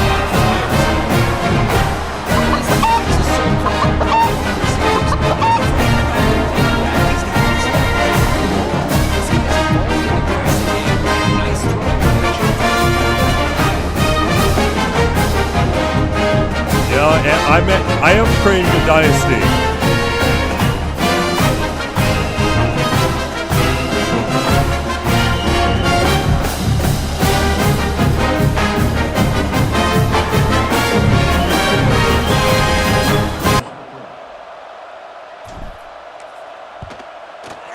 Extra point makes the lead 4.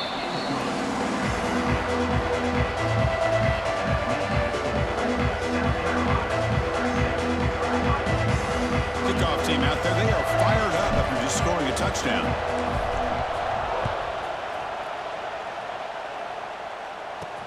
Fields it inside the 5-yard line. Gets it to the 25-yard line, and that's where they'll start the drive. Here comes the powerful Buckeye offense back onto the field. And the first play of the drive now from the 25. They moved it last time, but settled for a chip shot, looking to find the end zone this time. Catch hauled in here over the middle, and the defense swarms. Not much of a gain on that completion. Offense getting set, second down play here.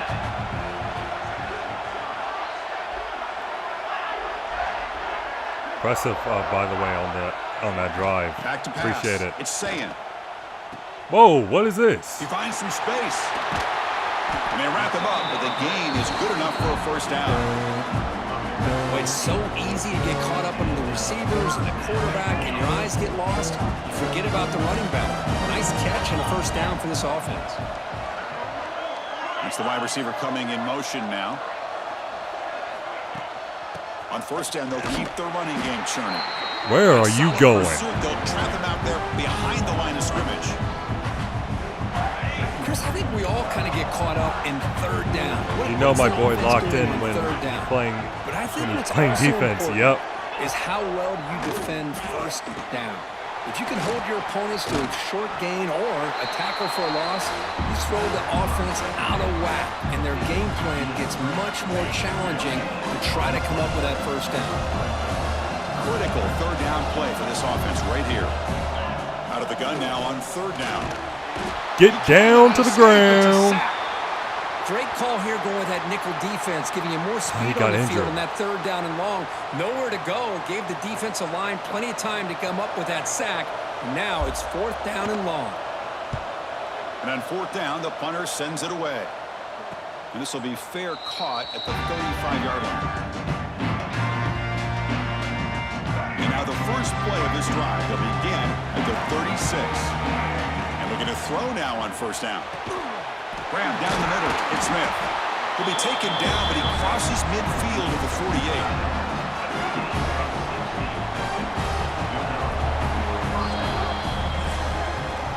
And it's South Carolina in the lead here. And the first quarter is in the books. What is a huge opportunity for both these programs to get a step closer to a national championship.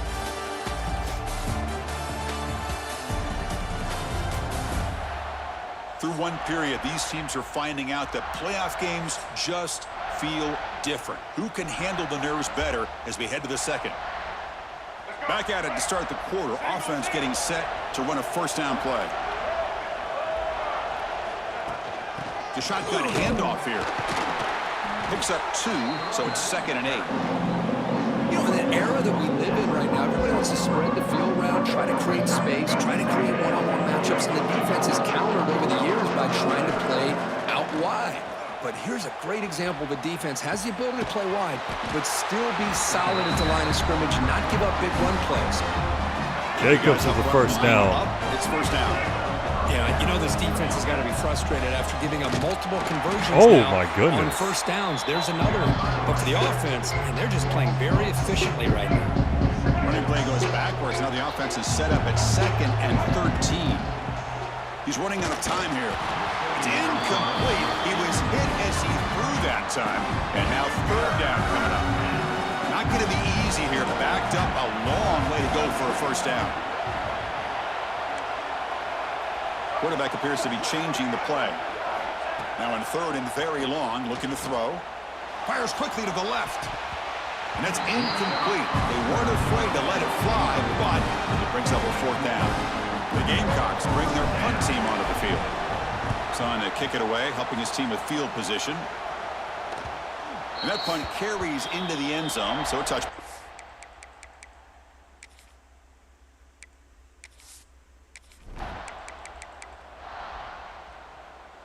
They scored.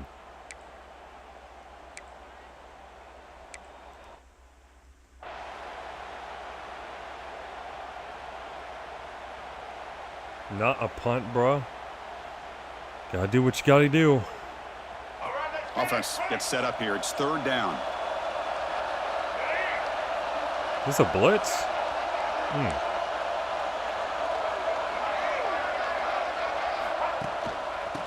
Oh, I forgot I was running the ball. Oh, my goodness. Behind the line, a loss of 4. Chris, that play just didn't have much of a chance at all from the snap. Quarterback hands this off and just nowhere to go. It's almost like the defense was anticipating the play call. Yeah, and they put themselves you know what? in position to come up with a nice tackle for a loss. Why not go for it? 4th down. No punt. Out of field goal range. They're going for it. It's the 2-minute timeout of what's been a really competitive game so far. Let's see if the offense can take the lead before the break. Check this out. The offense still on the field, going for it inside their own 30. Looking to scramble. With the catch. Got it. Will not be brought down. They've got him, but he easily makes the first down, and this drive keeps going. And the Gamecocks come to the line to start a fresh set of downs. Here's the handoff. They stop him after a 6-yard gain, so 2nd and 4.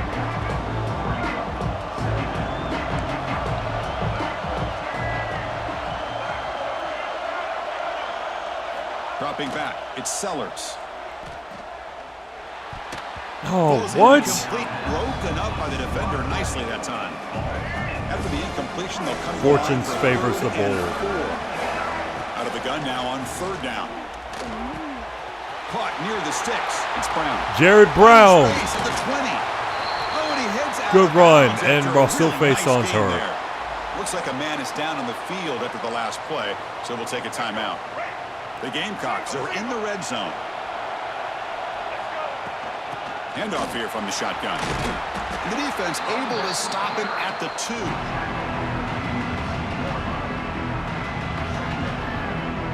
So down here in the red zone, every yard tough to find. Here is a crucial play coming up. Out of the shotgun, he hands it off. Didn't get it. Try to run inside, but nowhere to go. It was an excellent effort by this defense, just staying in their run fits, holding their own at the line of scrimmage, and then making a tackle. Offense just couldn't get enough of a push to get any yards at all. So here we go, third down. Defense needs a stop here, trying to force a field goal attempt. Well, it's too late now.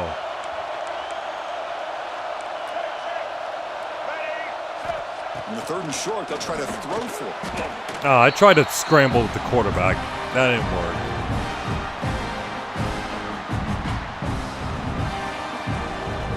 Oh well, we'll take the 3 points. 3 points is better than no points. So it'll be a chip shot from the right hash mark.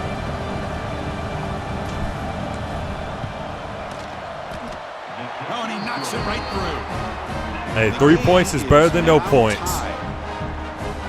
I was watching this guy in pregame. He has got a strong leg. Not surprised here he's able to put 3 points up here for the offense.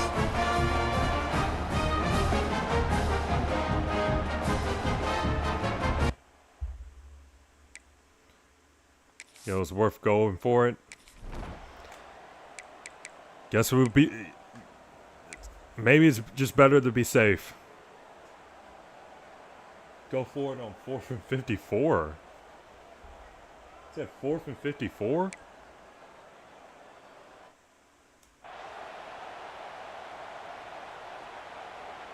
The offense comes back out there. Not much time left. Perhaps just time for a couple plays before the half. Back to pass. It's Sellers. The pocket breaking down. Slides down to avoid the tackle. And that will do it for the first half here. Kevin Yeah, I meant the Connors play now when has he went for it. Thanks, Chris. Exciting, Field goal. action-packed, enormous drama. Talk about a first half of football. And talk about a good competitive game so far. Not saying this has been the best first half we've seen in the history of these two programs, but they've matched each other's intensity, and the result has been a very evenly played game. Fascinating to see sure how the take the rest of points. this Okay. run plays out. I don't know about you, but I'm ready to watch this one unfold. Back to our guys in the booth. All right, Kevin, thank you. We appreciate the breakdown. The Buckeyes will kick this away to start the second half. And he takes this from inside the 5. And the returner is brought down. And the Gamecocks offense is back out there on the field. Trying to get something going early here in the second half and jump on top. Quick throw to his receiver. Oh, terrible pass. The sophomore, a little bit too much air under that throw. Well, they don't make the completion here. The timing seemed to be off between a quarterback and receiver. But, man, this defensive coordinator, he may want to consider getting more pressure on this quarterback by changing some things up. You've got a lot of time back there to throw the ball. And eventually, that's going to cost you. And the Gamecocks hustle to the line to run the hurry up. Bringing pressure. They trap him and sack Try to him. scramble. That was a terrible drive. A really good job by this defense. The quarterback looked to be trying to work through his progressions to find his open receiver, but before he knew it, he's on his back. And the returner elects to fair catch it. No return.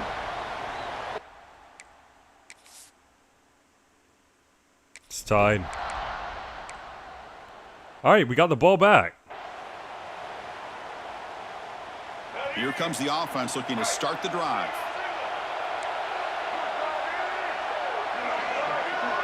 Back to throw. It's Sellers. He escapes the pocket. Physical defending. That one falls incomplete. Brings up second down. Wait, did Georgia just I lose? thought he had his hands on that football. I thought Oh, he was they're gonna losing come down to with it. Texas Give Tech. the defense all the credit with a big hit. to Hopefully knock that won't ball happen loose. in real life if they play against each other. After the incompletion on first down, looking to throw it again. And it's incomplete on a very quick throw. You get it tied in like this, and you know he's used to dishing out the punishment, but Natty? here, he's the one that has to absorb no. the contact, and as a result, he's unable to hold on to the football. So a tricky situation here. Third and very long inside your own 20. How much of a risk do you take? You know this defense, and he's going to heave it Jared deep Brown. right down the middle. Oh, That one falls incomplete. They tried to press it deep, but now it brings up fourth down. The Gamecocks will bring their punt team on the field now. Looking to flip the field here. yeah. Caleb Downs was covering him anyways. And the returner brought down by the coverage team. Ohio State Buckeyes will take over Okay, Yeah, here. Caleb Downs is tough.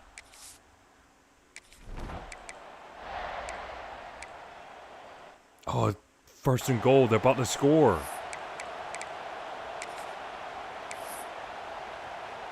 Buckeyes pick up Yeah, he enough was on yards Bama. to move the sticks.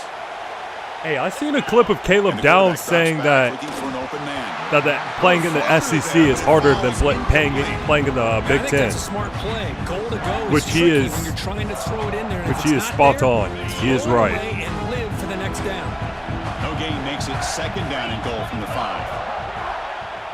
Because it is, yeah, facts. 2nd down, we're going to throw it. Get down to the ground. And the player is down injured after that last play. We'll take a timeout while they check him out.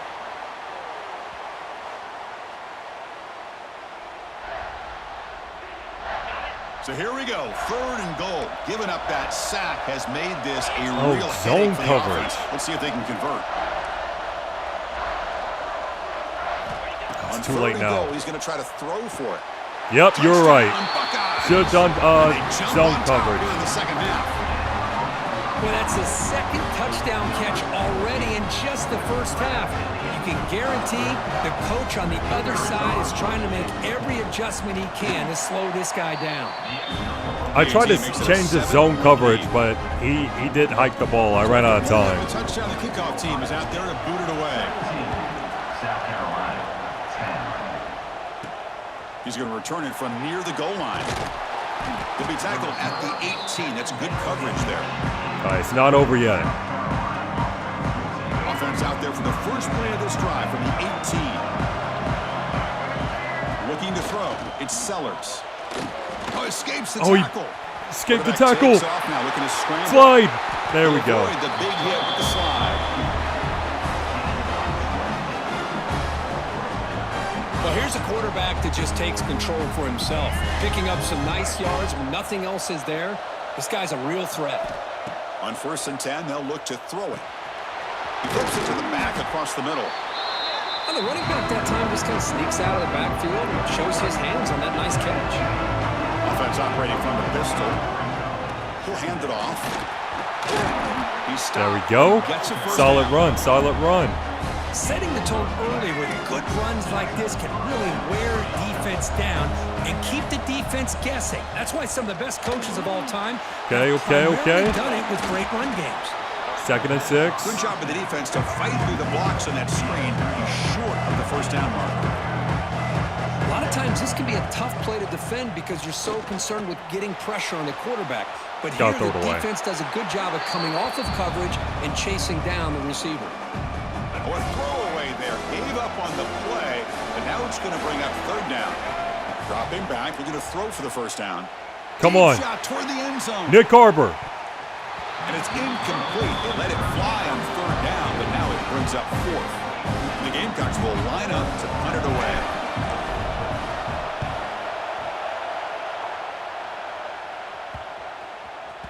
He was hoping that would check up, but a big bounce sends it into the end zone for a touchback.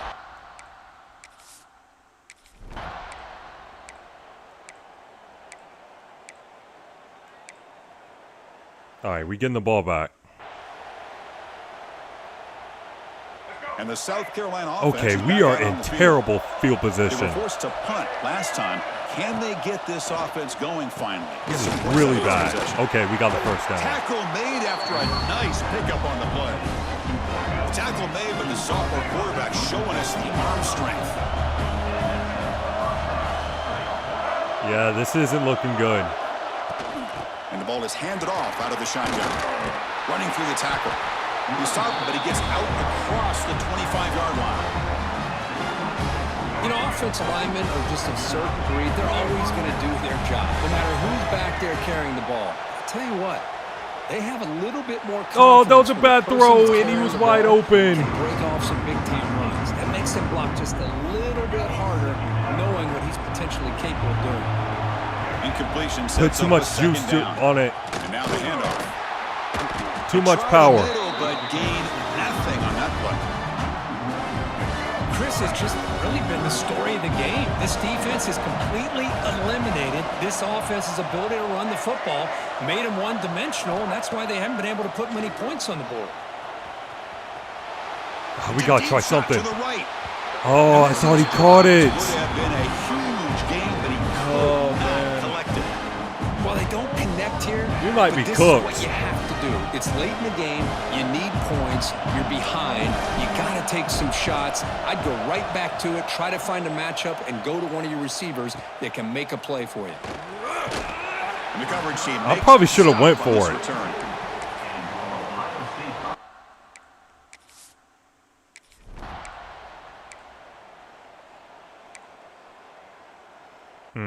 They're about to score.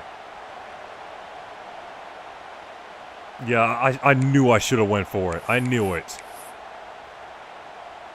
The Buckeyes pick up enough yardage to get Yeah, a first down. we might be cooked here. QB decides to keep it here. Fumble. And he'll maybe get back to the line of scrimmage, but no more than that. Looks like a player is down injured at that last play. We'll take a timeout while they check it out.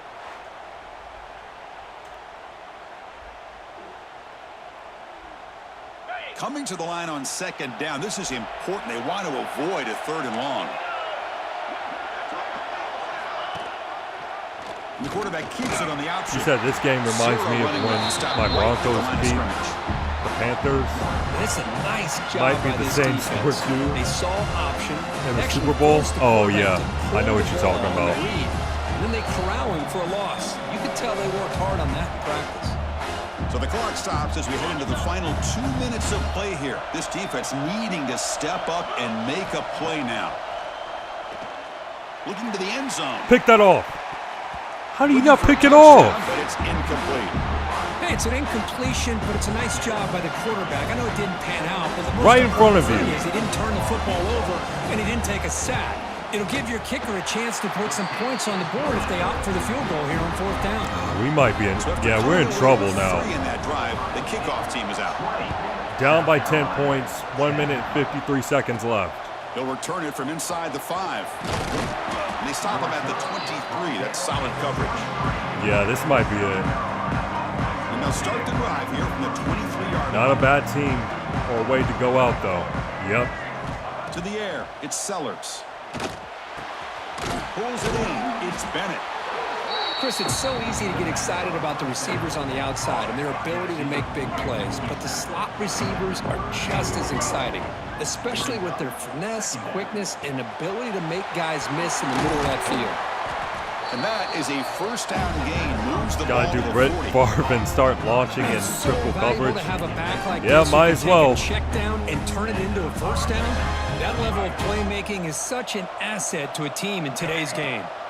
On 1st and 10, looking to throw. Looking deep for late game heroics. But this one is broken up, falls incomplete.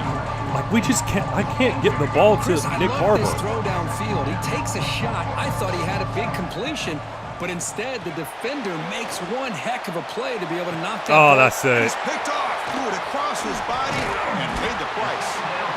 And the defense That's is it. going to win this game, crushing any chance of a comeback. Now they can secure the I W tried. by just kneeling down.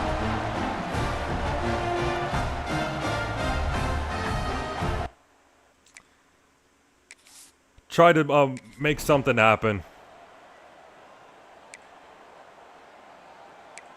Game is realistic.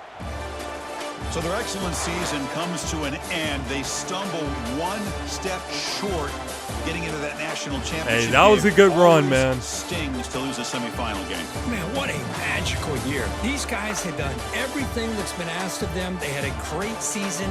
They had a ton of momentum coming into tonight. I thought they had a great chance to win this game. They come up a little bit short, but still a great year. And that's going to do it. The winner survives. That was a phenomenal and advances year. in the playoff bracket. We'll talk to you down the line. For Kirk Herbstreit, That's not I'm too Chris bad at Fowler. all. This has been a presentation of EA Sports College Football. You don't want to win it on your first year anyways. Yep, facts. That wasn't too bad. First year, semifinals. That's phenomenal.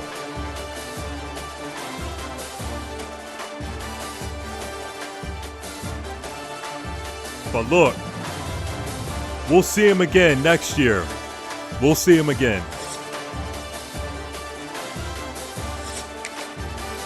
Sign the guy from Washington. I'll try.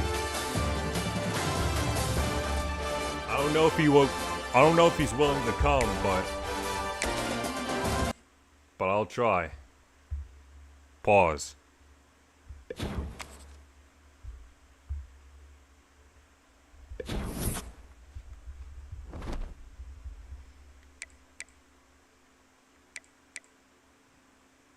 Money talks.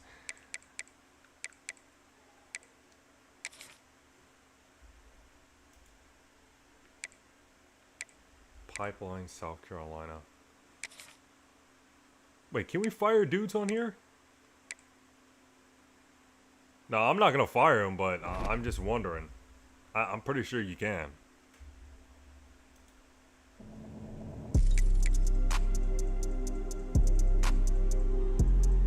South Carolina's a pretty rich school to go to. Yeah.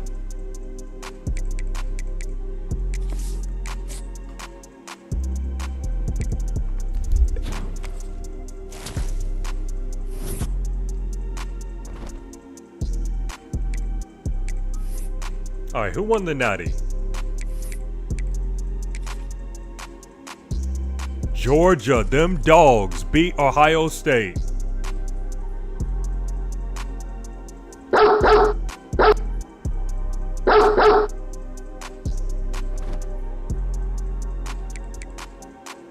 Another trophy for them dogs. Won the SEC championship and the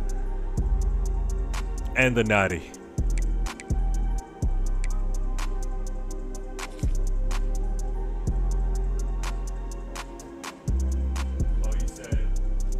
Heading to bed. I got the gym. Glad I got to tune in though and witness the beginning of the dynasty. Hey, thanks for tapping in, man. Have a good night. Yeah, I'm about to end soon anyways.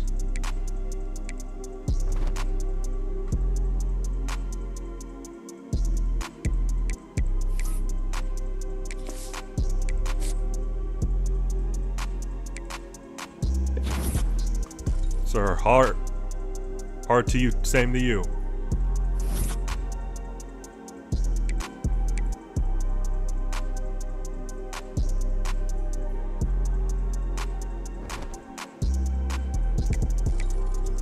Alright, who's leaving?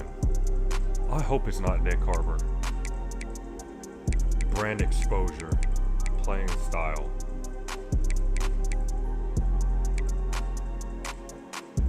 Aaron Nolan's gone.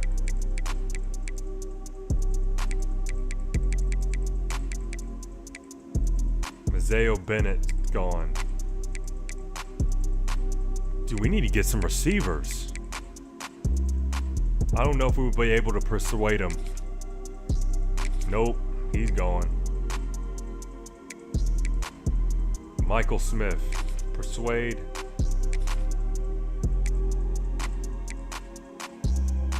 Right guard. Yep, he's gone. Mazeo Bennett. He gone. Kason Henry. Persuade. Nope, he's gone.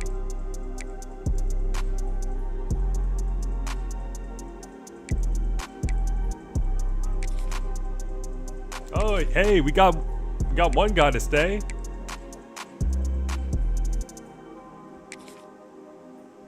Yep, Aaron Nolan gone. Yeah, he did enter the transfer portal in real life.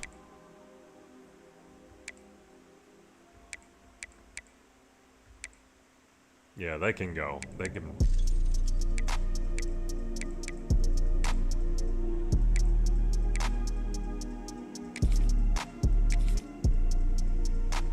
Alright, all those players are leaving.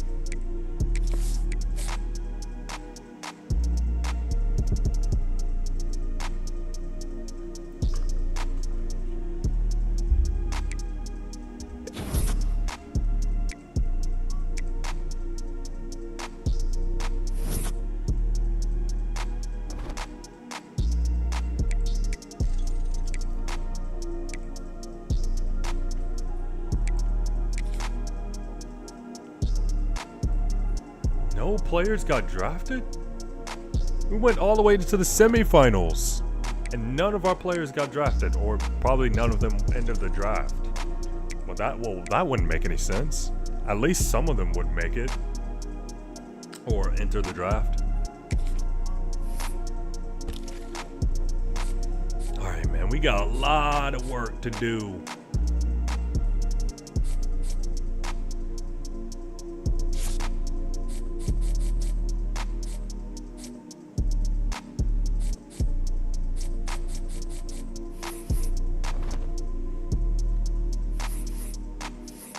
Time to go to work, man.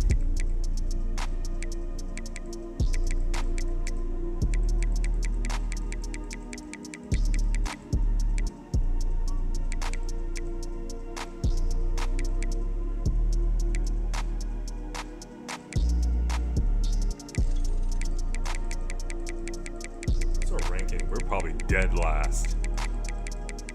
Oh, we're not. Got 8 commits. It's not much.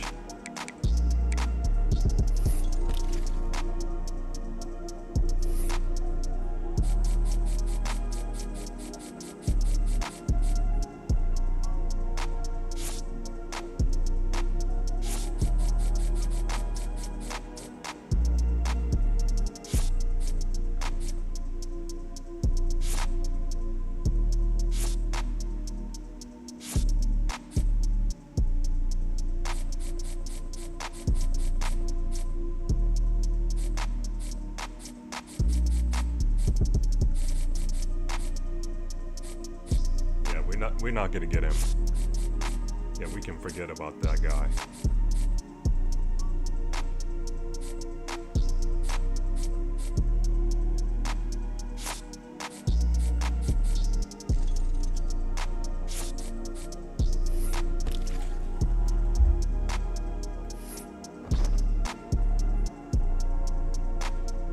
Any 5-star transfers?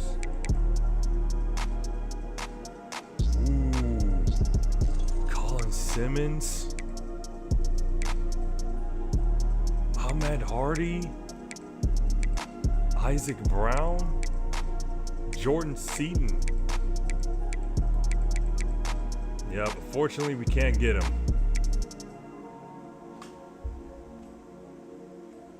Come on, Lacey was available and we can't get him?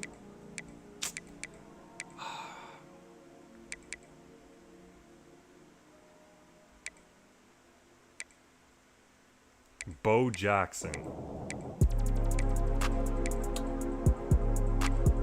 Fluff Bothwell.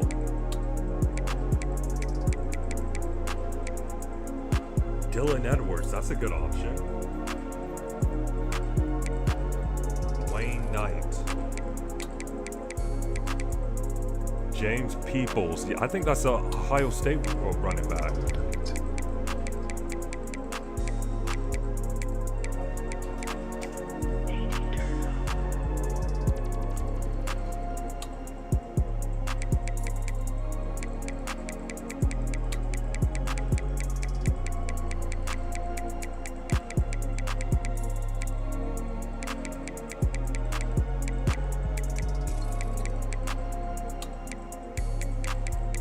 Jonah,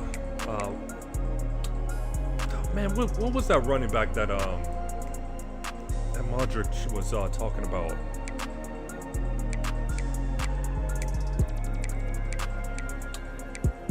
What was that running back? Jonah Coleman, and I don't see Jonah Coleman on this list. Unless he's a 3-star. Yeah, there's no way he's a 3-star.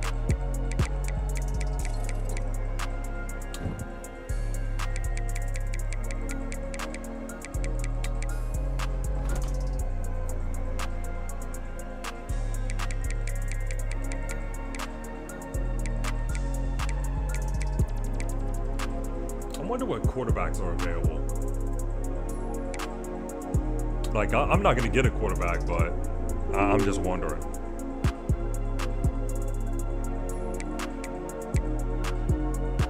Alonzo Burnett.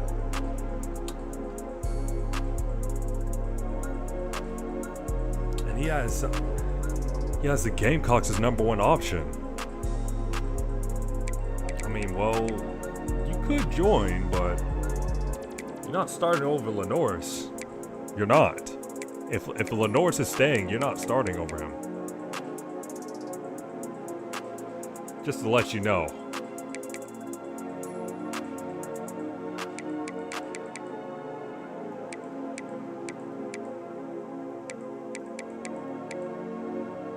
Demond Williams Jr.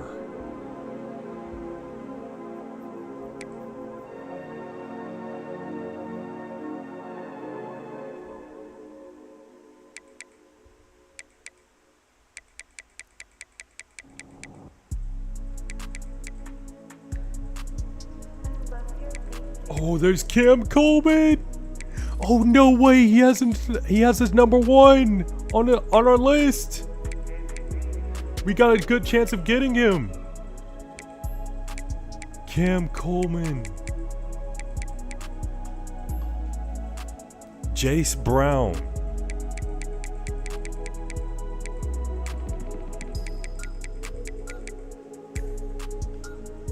Cam Coleman and Nick Harbor duo would be nasty.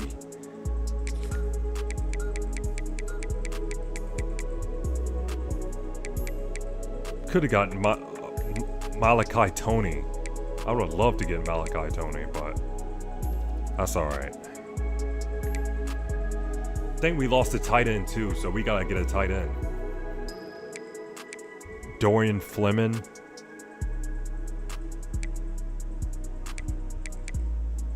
Toby Payne. Alright, that's the best that's available.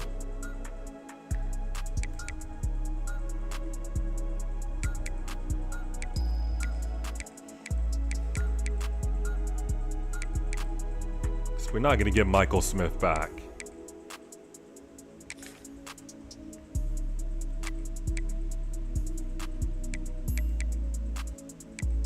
Then we need a guard in the center. Carter Miller. Edge. Trey White.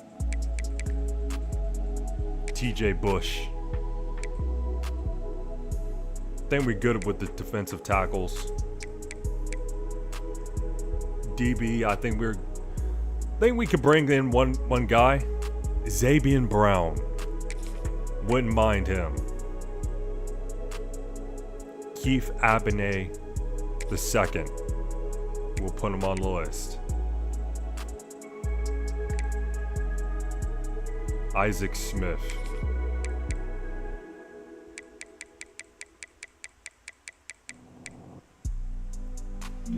All right. I'm gonna go ahead and watch the rest of this Colts and Niners game. All right. Thank you to everybody who tapped in this stream. One day may not be the most popular, may not become the most popular streamer, but one day I'll get some more guys in here. One day. Just kind of keep working, keep grinding. Thank you to everyone who tapped in, and have a good night. What?